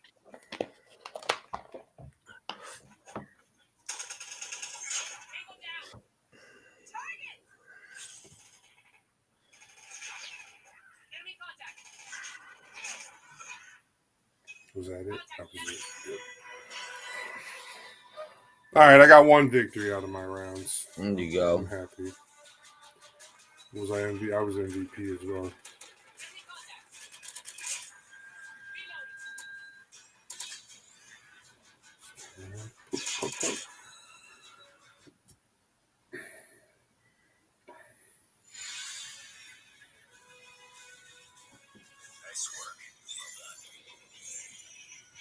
All right, so my KD was 6.5 this time. 26 kills, 4 deaths. That's what's crazy about the mobile game. All right, let's see. My Magic the Gathering. I don't know if I need to update or not, so that might be what I have to do first. Y'all gonna watch me update. Yeah, I'm gonna go grab a drink. I'll be right back. Yeah, I'll be here.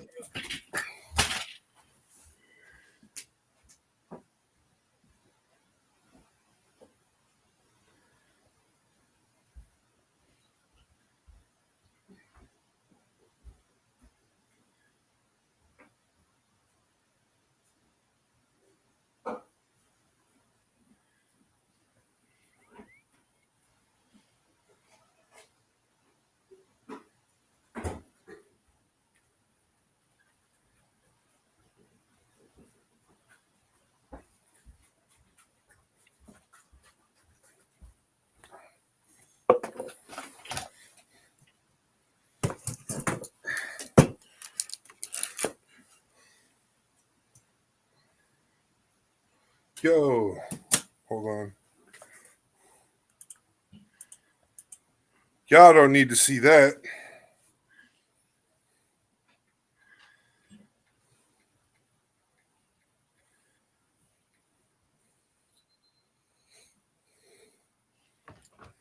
That was a first. And that guy just quit.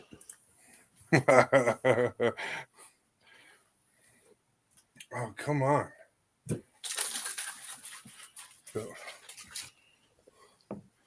was a blast. So, yeah, the Model Rocketeer lives over on the East Coast. So, yeah, he's been up a little longer in the day than us. So, yeah, I'm going to be working. A good 2:15 over there. Yeah. So, we're going to work on him with a new Wednesday afternoon show that'll air. Okay, he's the one you're talking about with that. Yep. And then my other co-host, the Wicked Wookie, he kind of does Friday Night Kit Bash with me, and he wants to do Late Night Load with us, but he said his kids got him sick this weekend, and he just ain't been feeling good. So yeah, I got the nieces over for an extra day because they don't have school tomorrow, so that's when I had to jump up there for a second because I had to make sure that she was able to go to the bathroom and from the bathroom right back to bed and not start wandering. Oh yeah.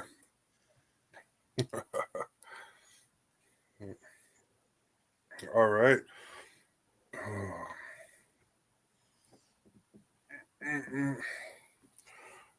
then, I was just wondering, did you throw in an application over at my wife's job?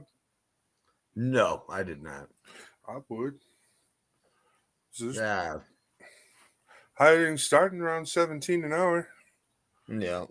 And you can only go up from there. Yeah. I mean, I'm already. I mean, I got work tomorrow with Brandon. That's good.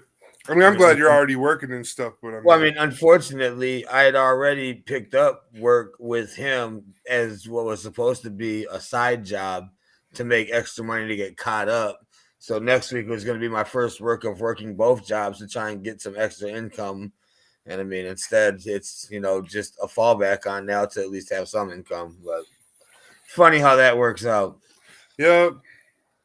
It's just like you felt like it was coming, right? Yep. I got a whole bunch of free stuff. Yeah, because the season ended. Let's see. You want to run a match together? Yeah, I was just about to send you that little swastika. I've been playing a lot of historic, bro, but I got some That's basic fine. projects to play with you with. I can run historic, bro. I got a historic. Well, you just go to friendly brawl. The regular Okay. broad deck and his historic broad decks are in the same setting, which is kind of weird because, like, I could play one of my historic broad decks against one of your regular broad decks. I just think it's kind of That's fair. just so dumb. But so you're running historic broad then? Do you have a historic broad deck that's 100 cards? Yeah, you ain't gonna like it. You ain't gonna like it, but yeah, That's fine. I got it. It's a historic brawl deck for sure. It's, I'm running my mono green. Okay, I'm running my red, white, and green. So Yep, dinosaurs against elves. This is gonna be interesting. Who's gonna jump out first? I'll try not to watch the screens too much since I can see your hand. Well, I don't mind that. Like, No, I know. That really isn't going to change much in the game. I'm keeping my hand. My hand looks fresh. I'm not a fan of mine. I need a mana dork or another land. Oof, what an amazing first card.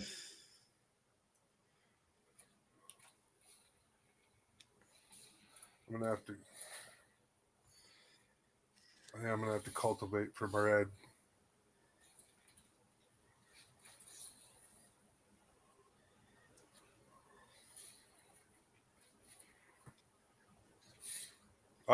No, we ain't doing that. Come on. No. That's all right. I'm gonna make it happen anyways. I'm just trying. Oh, there you go. It's all right. Like I said, I'm getting kind of mana screwed right now, so this might be a really bad match for me. I needed to draw a third land here. Run it back. All right, come on.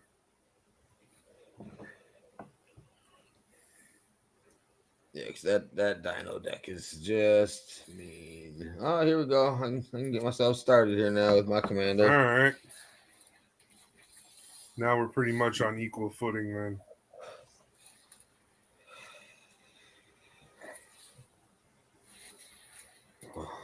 Another nasty one.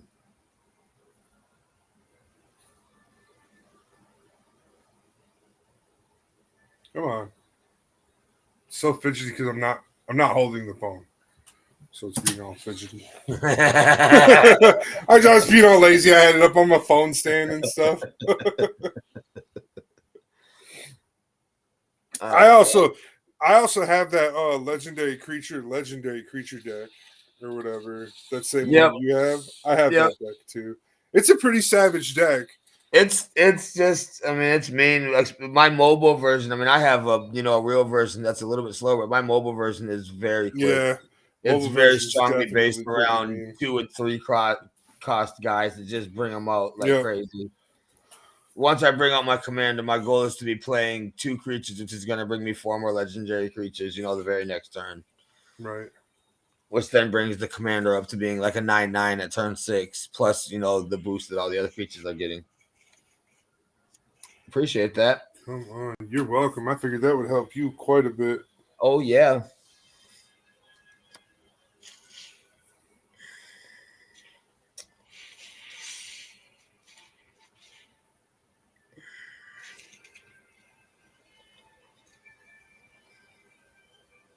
Now I got this card.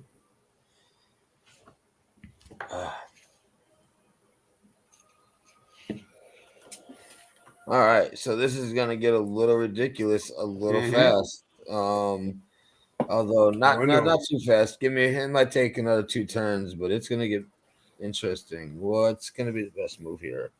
I got that, and that. Let's start off with get her out. Let's get the draw engine going.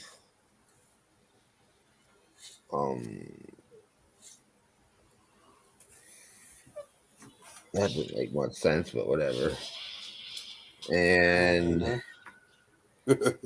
let's get me more draw cards. More draw cards. Oh yeah. All right, big army you got right there. That's it for that turn. Making me a little nervous.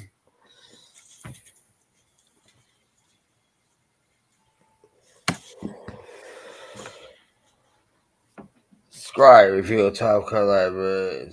Land draw card. This our creature. You got lots of mana out though too. Yep.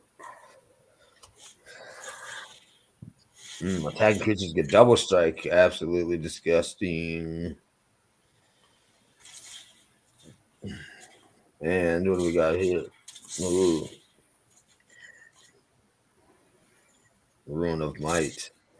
Yes, we will. Okay. Huh? No, I'm not attacking. I was trying to read to see. I was totally ready to block that.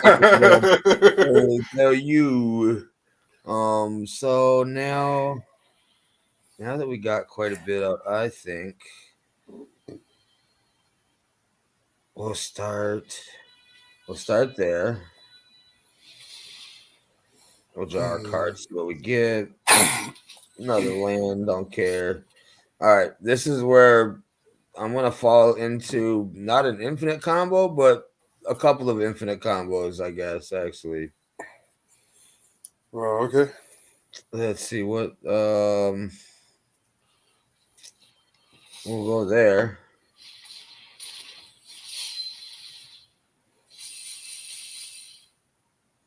Then you make it, and then all the creatures enter the battlefield, and then it does something else. It's a bunch of shit. Here we go. So now I can make an infinite amount of mana because I can untap my commander, untap this enchantment, then float my commander's land, use that land to untap my commander and untap this enchantment, and still have 9 floating mana. And that enchantment also gives me a draw card engine, but I'm not going to use that. It's very slow to use that infinite combo, but he does give me another land. That sucks. Still got that floating man. We'll bring him out because I got my draw card engine already available, and we'll accept that. Wow, more land. Rough day. We'll stop there. I'm not going to fully abuse that combo that I have. And we will be passive for a second. Well, you got your. There we go. I got a lot of land, unfortunately, in my hand. So otherwise, that combo could have kept going. But yeah, that's going to be devastating. So he'll come out, untap everything.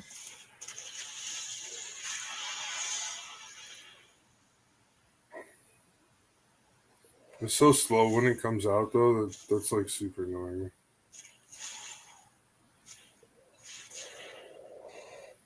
Destroy target artifact. All right. Well, I guess we're gonna have to do some abuse here in the process. All that. Let's tap him. Let's get some cards in my hand before you take this dude out.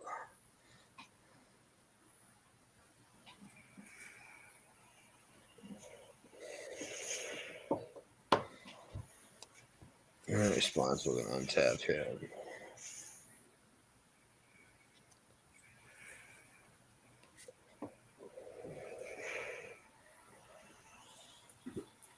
We're still waiting for the. That's like the biggest stack I've seen in a game in a minute. That's insane, guys. Yeah, just for all you out there watching. We'll let that resolve. Lose him. He untaps, and now we'll go back to tapping him to draw another card. We'll auto pay that. And we can float this man or submit. Oh, it won't let me do it again. Oh, I'm gonna lose him before I get to do more. Oh, that sucks. I don't know why I did that. That's fine. I got some cards in my hand though. That's what I needed.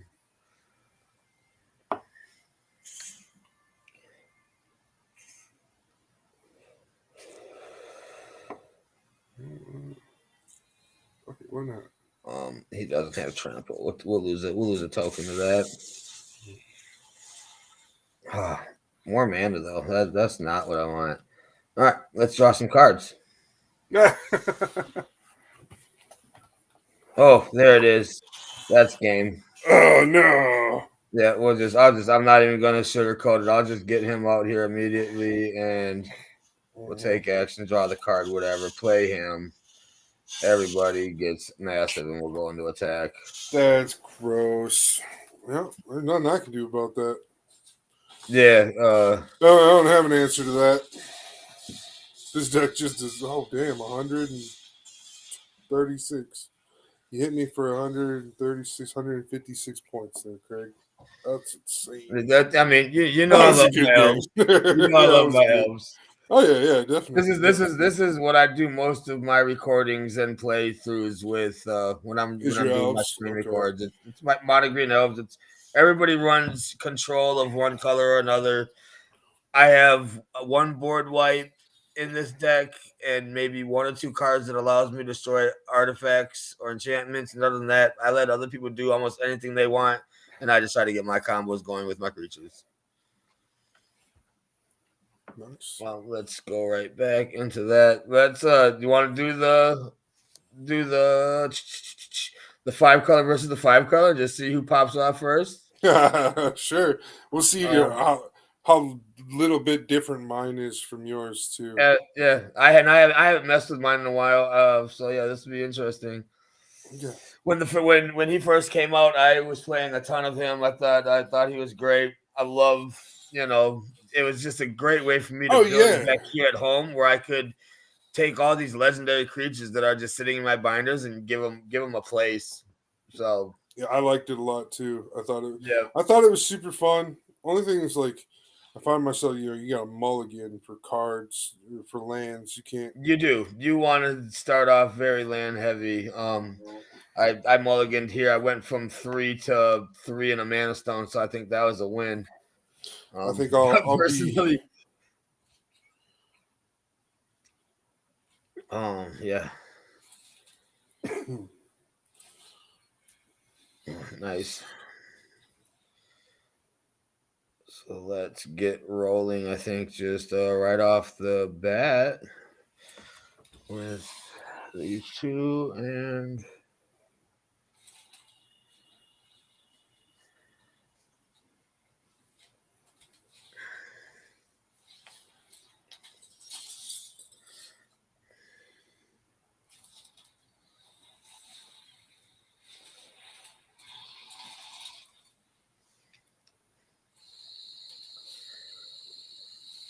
Oh, come on! Oh man.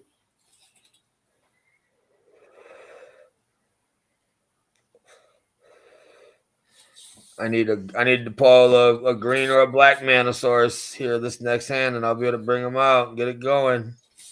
Come on, green or black or no, blue or black. Oof, didn't get it. So I think we're going to. Yeah, no, I need red. Not go him. I do like him, I think. As somebody to just get out here and give me a little power. And then we'll play some D, and I really gotta hope for the mana that I need. I just need one more.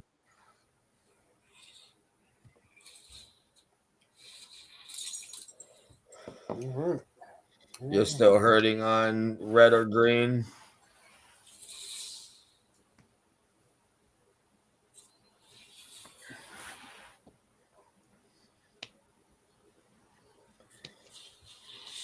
Karin.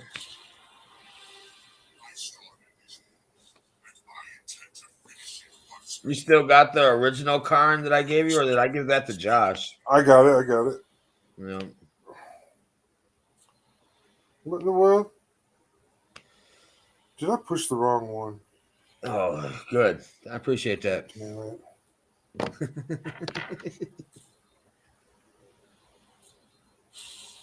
I pushed the fucking wrong one. Well, like a goddamn idiot. Oh well. I didn't get what I wanted, but I will now get what I want. So there's a start.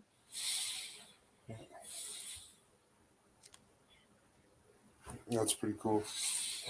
I guess we'll get rid of Karn and then go over here. Yeah, he over here wide Oh, open. I didn't realize I wasn't going to kill him. Oh, no, I did. Okay. No, you All right. did. I That thought you confused me at did. first. The way it showed it that he still had one hit left, I was really worried.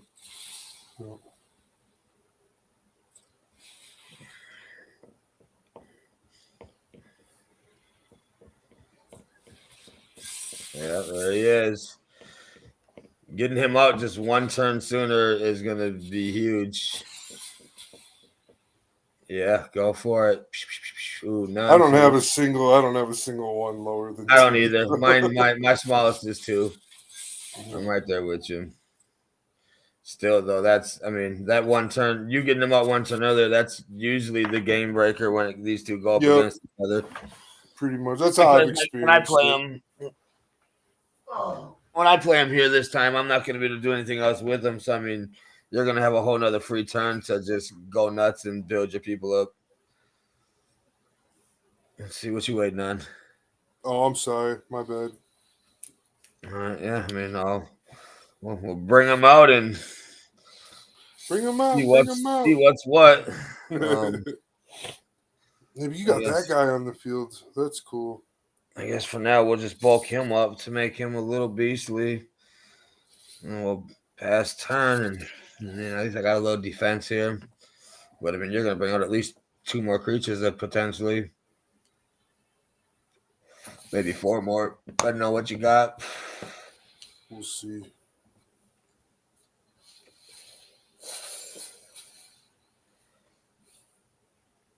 Oh.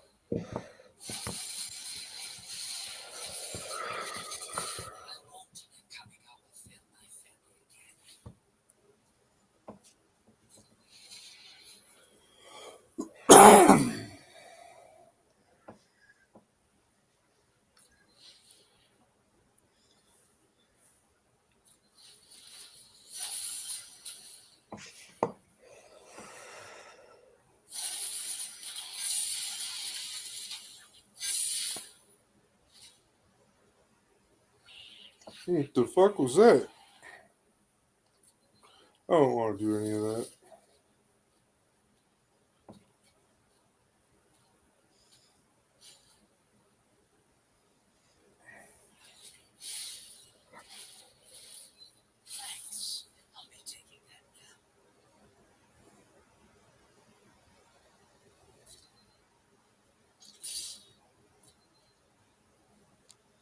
Well, you're attacking with just your commander? That's the stupidest thing I could have ever done. But yeah, it is kind of. I don't. Not sure. No, it was just the stupidest thing I could have ever done. It's all right. I appreciate that. I see that. Yeah. So now we go. I pretty much screwed myself, so. Go 3 here.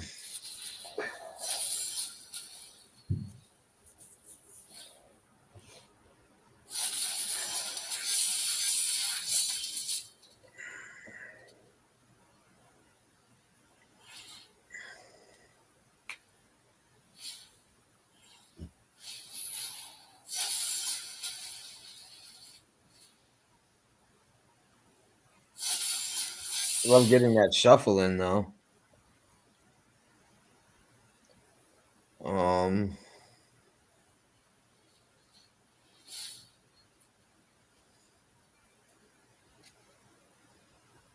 Yeah, at this point, I almost just make Should be able to win because I only got 3 blockers. Yeah, I'll be able to take them out, but I won't be able to beat you with blocking. But you'll lose some guys to save yourself. Most I can do is 15 if you block or no, not even. I'll be able to do 13 if you block the biggest.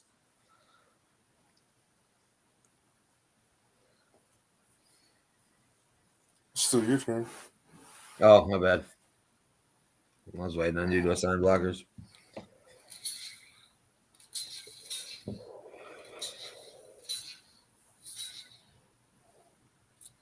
No, I still think you got me.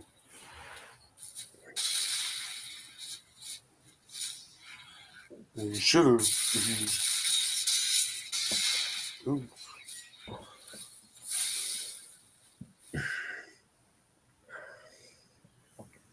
I should be able to get you next turn. I mean, that should be.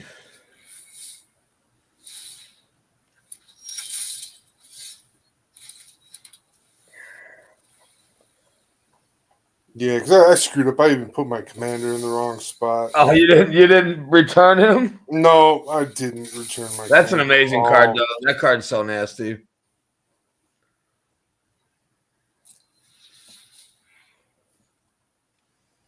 Yeah, there he is, sitting in your graveyard. Yep, like a douchebag. It's all right. Not where he's supposed to be. Nope.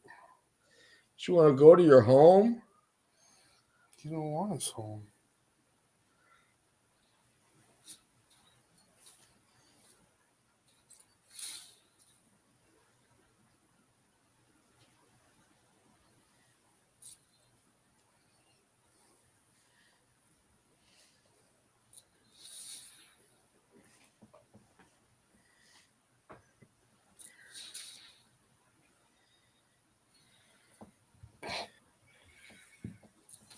Yeah, sure. We're just gonna go through it all, right?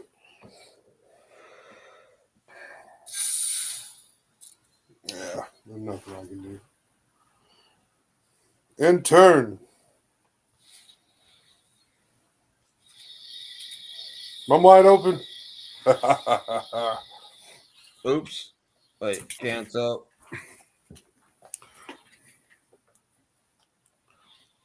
There we go.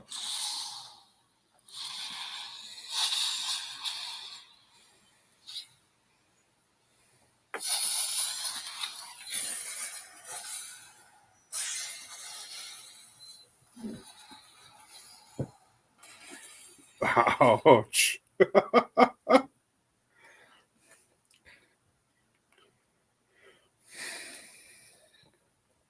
doesn't matter. Just something. Oh, yeah.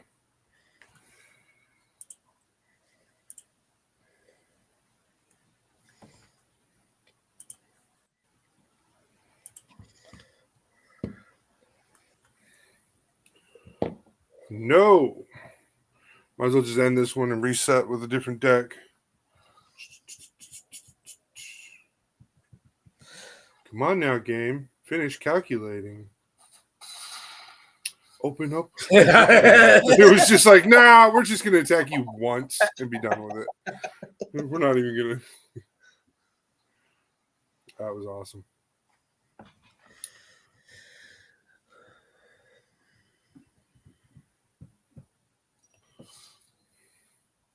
All right, that's you.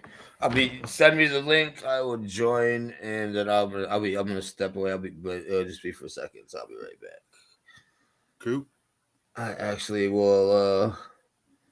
We'll go into. I'll pick my deck real quick because I know what I want to use. I want to use you. I want to use you.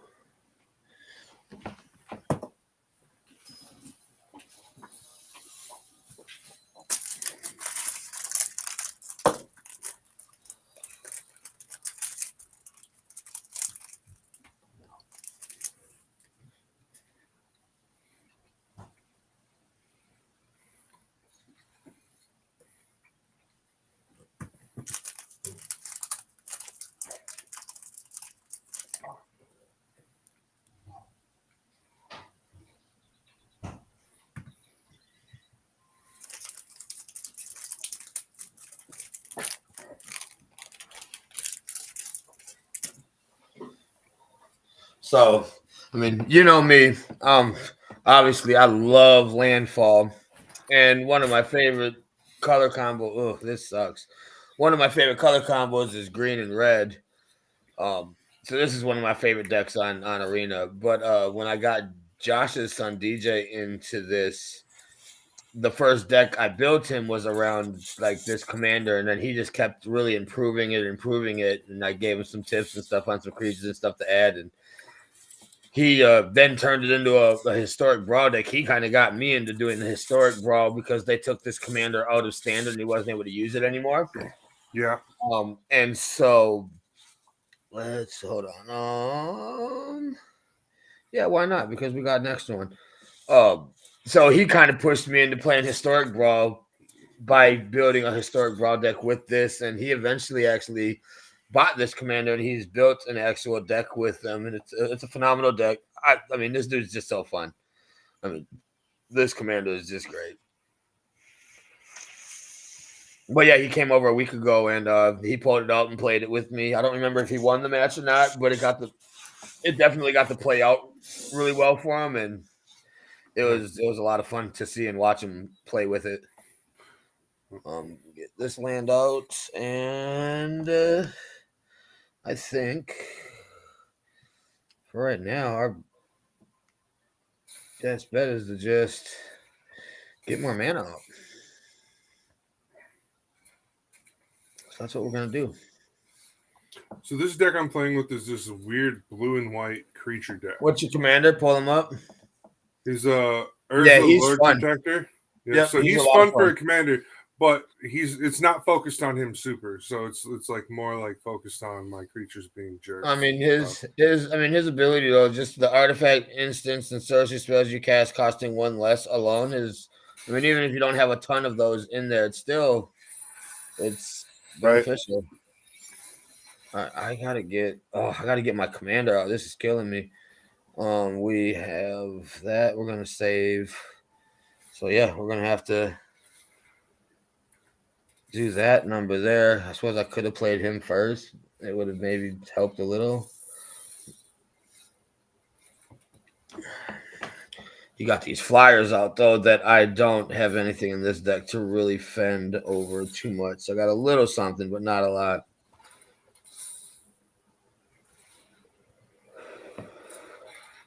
I mean, you're playing your hand out fast, which is huge. Yeah, it's Three like I notches. said. This is just I designed this deck to be a fast, annoying little attacker deck. Yeah, so we'll get those guys out and pass turn. Let my magic begin next turn if possible.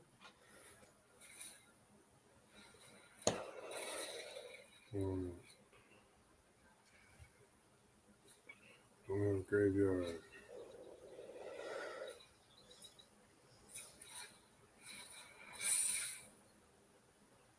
Yeah, those are those little flyers. Yep, that's been down to 12. Down to 12. Oh. All right, how can I make the biggest impact? I only have 6 mana available right now.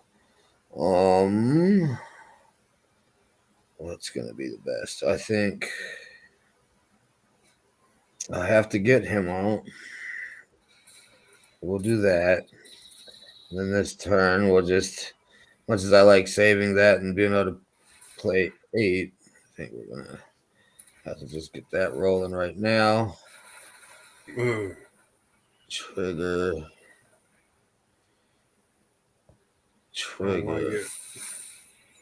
I don't like this at all. Yeah, I don't think I'm going to be able to use these lands, though, because I don't have anything more to really do with it. But... we got 5.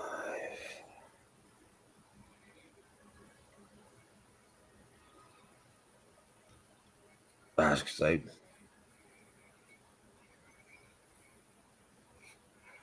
feel like I have to do something to at least pin you down a little bit here. So I'll swing with these dudes and just see how you block and go from there.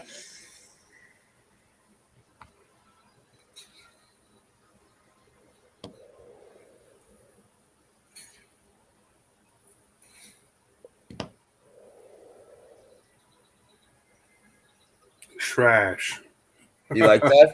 I appreciate That's cool. that. That's cool, but my brain just goes, that was trash. I think I'm just gonna use that mana for this. Target this creature, gain the 2 life. The other part doesn't matter. I'm gonna play a land, and the rest doesn't matter. Just like yours.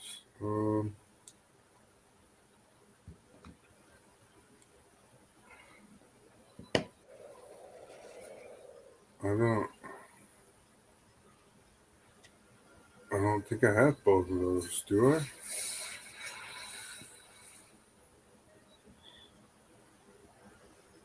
No, you have to have the other one out, I believe. That's what I thought. If you both own and control, so you yeah, need that's to why I have was this other like, piece it's out just on the wasting it battlefield. on me. That pisses me off.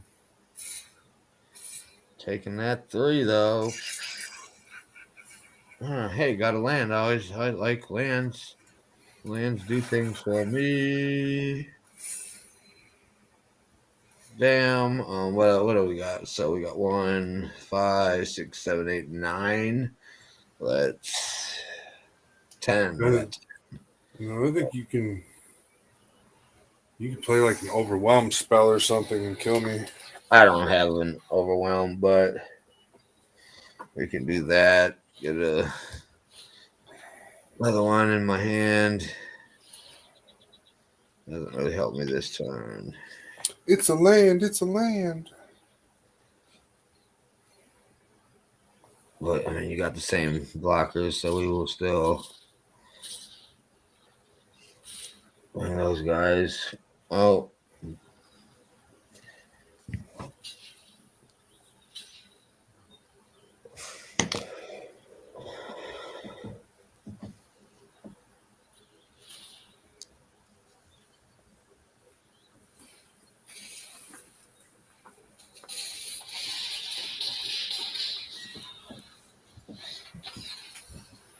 You got me.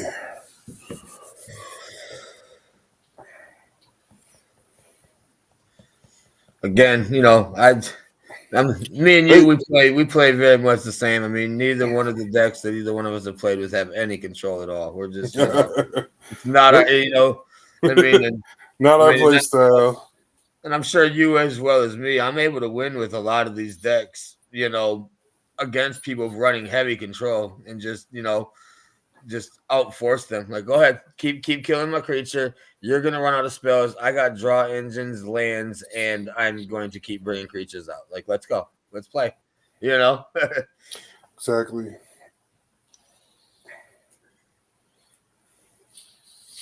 It's pack open day. Time to open a pack. Nothing. That was disappointing.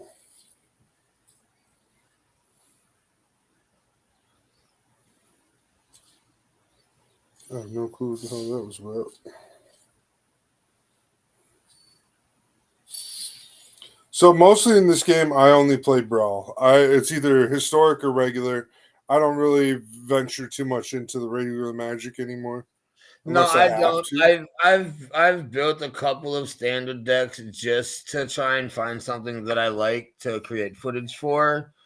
But I mean, I'm with you. I mean, me and you have both stayed, kind of on the Commander spectrum ever since it became a thing for us. Many, many years ago.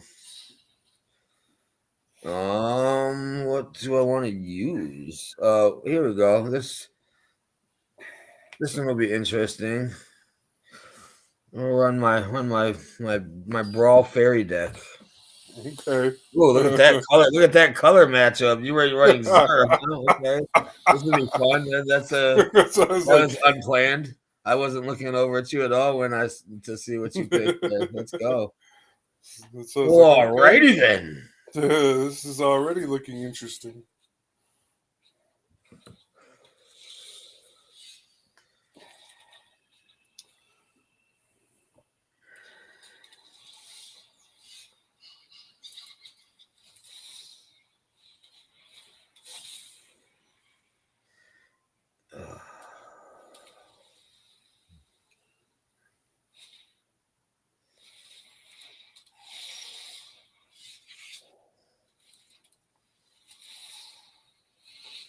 Oh, him again. Seen him already.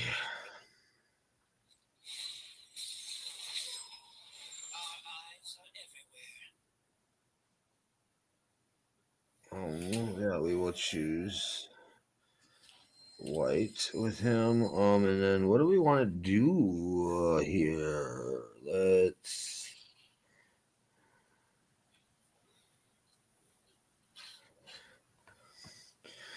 Yeah, why not? Why not?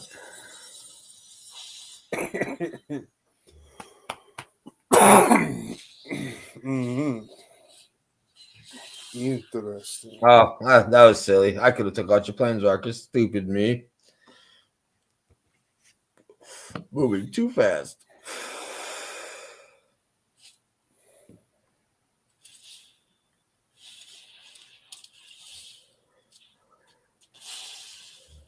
Yes.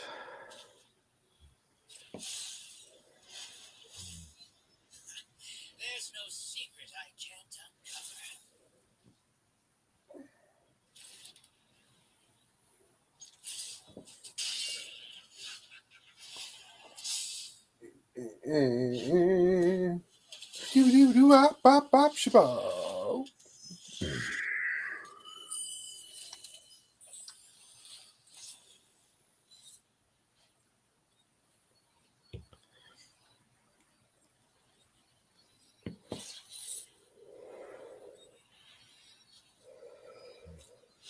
What are we doing here? Target crit.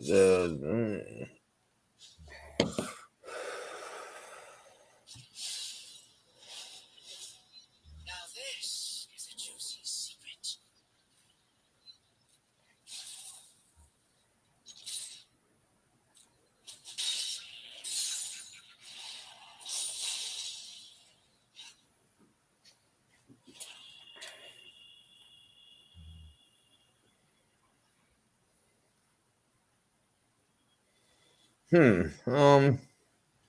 I don't think I want to use the mana for that. So that's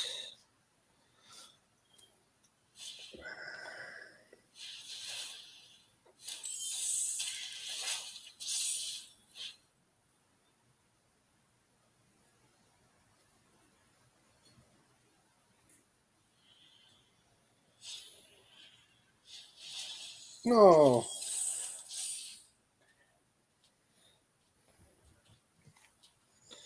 oh, save that one.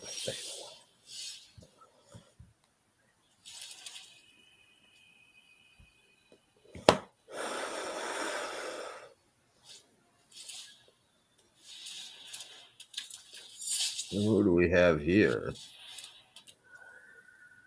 Flesh Taker. Sacrifice. All right.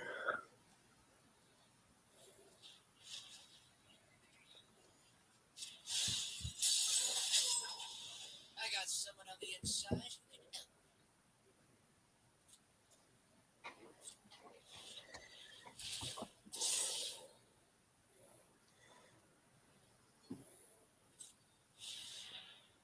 I don't really know how this deck plays or remember how this deck plays. So I think it's all about sacrificing creatures. So hopefully I'm doing the right thing right now by making creatures.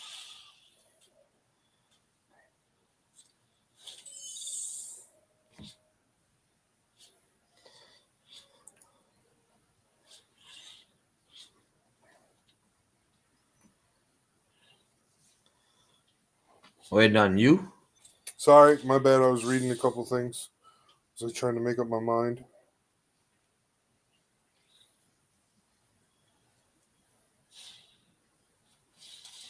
Ha! Turned him into a frog. Frog as she be.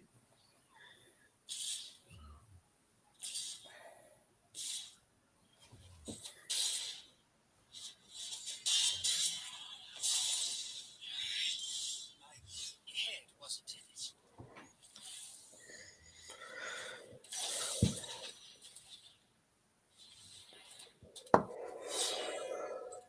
This is Kiri's deck and first deck I ever built for her. She wanted fairies, and this is what I gave her.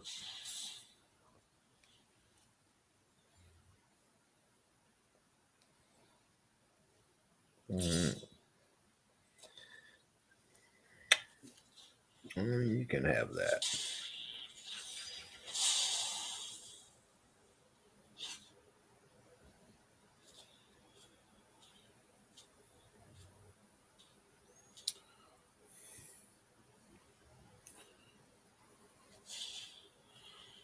Oh, did you watch that new the '90s show? I did not watch the little reunion thing, but I did just watch the second episode of The Last of Us, and I love it, and I recommend you watch the first two episodes if you haven't already. What is it on? It is on HBO Max. I don't have that right now. I might have to just share it to you so you can get caught up with it. It's right up your alley. I mean, Okay. you know about the I game. played the game. I Yeah. played the game. Yep. That's Yep. what I was like. They did good. They've done Okay. good with the casting so far. They've done good with the story so far. I didn't get really deep into the game outside of playing a little bit of it and just knowing that everybody was in love with the storyline of the game. And so when I heard people talking good things about the show, I just jumped on it right away and started watching it. And Nice. the first episode is about an hour and a half, and then after that, second episode is right around an hour. Great. Love it. I don't want to say too much. I want you to enjoy it on your own without me spoiling. Oh, anything. I figured it just plays along with the show for the game for the most part. So I've got no complaint on my end of things per se. Anyways, what are we doing? Oh, okay. Oh.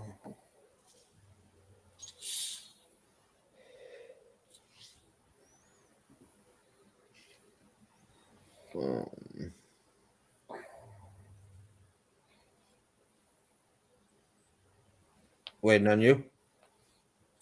My bad. I thought it had already auto transferred it. Now I gotta push it again.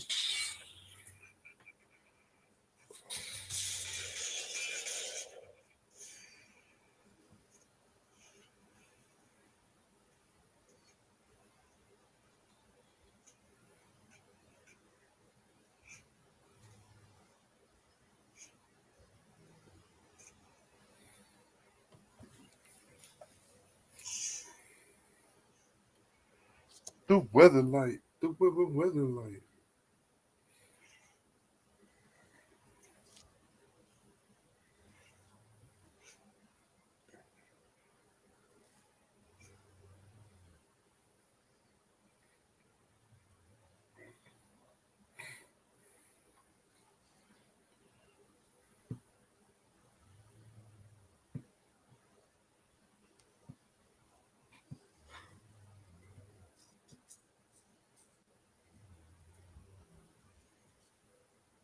You got a master plan here? No. I'm sorry. Fucking game. Yeah, just to annoy you, I'll turn all the symbols different colors.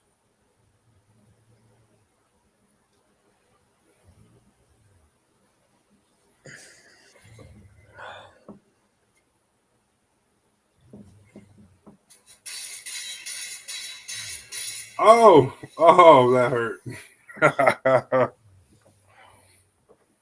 Yep. So that's it. We basically ran through all my decks I have built right now. No, it's all good, and it's about a good 1:00 here, so I think it's a good point of calling it. Right. Talk 2.5 hours. Yeah. Yep. Thank you everybody for stopping in. It has been a nice episode of the Late Night Load.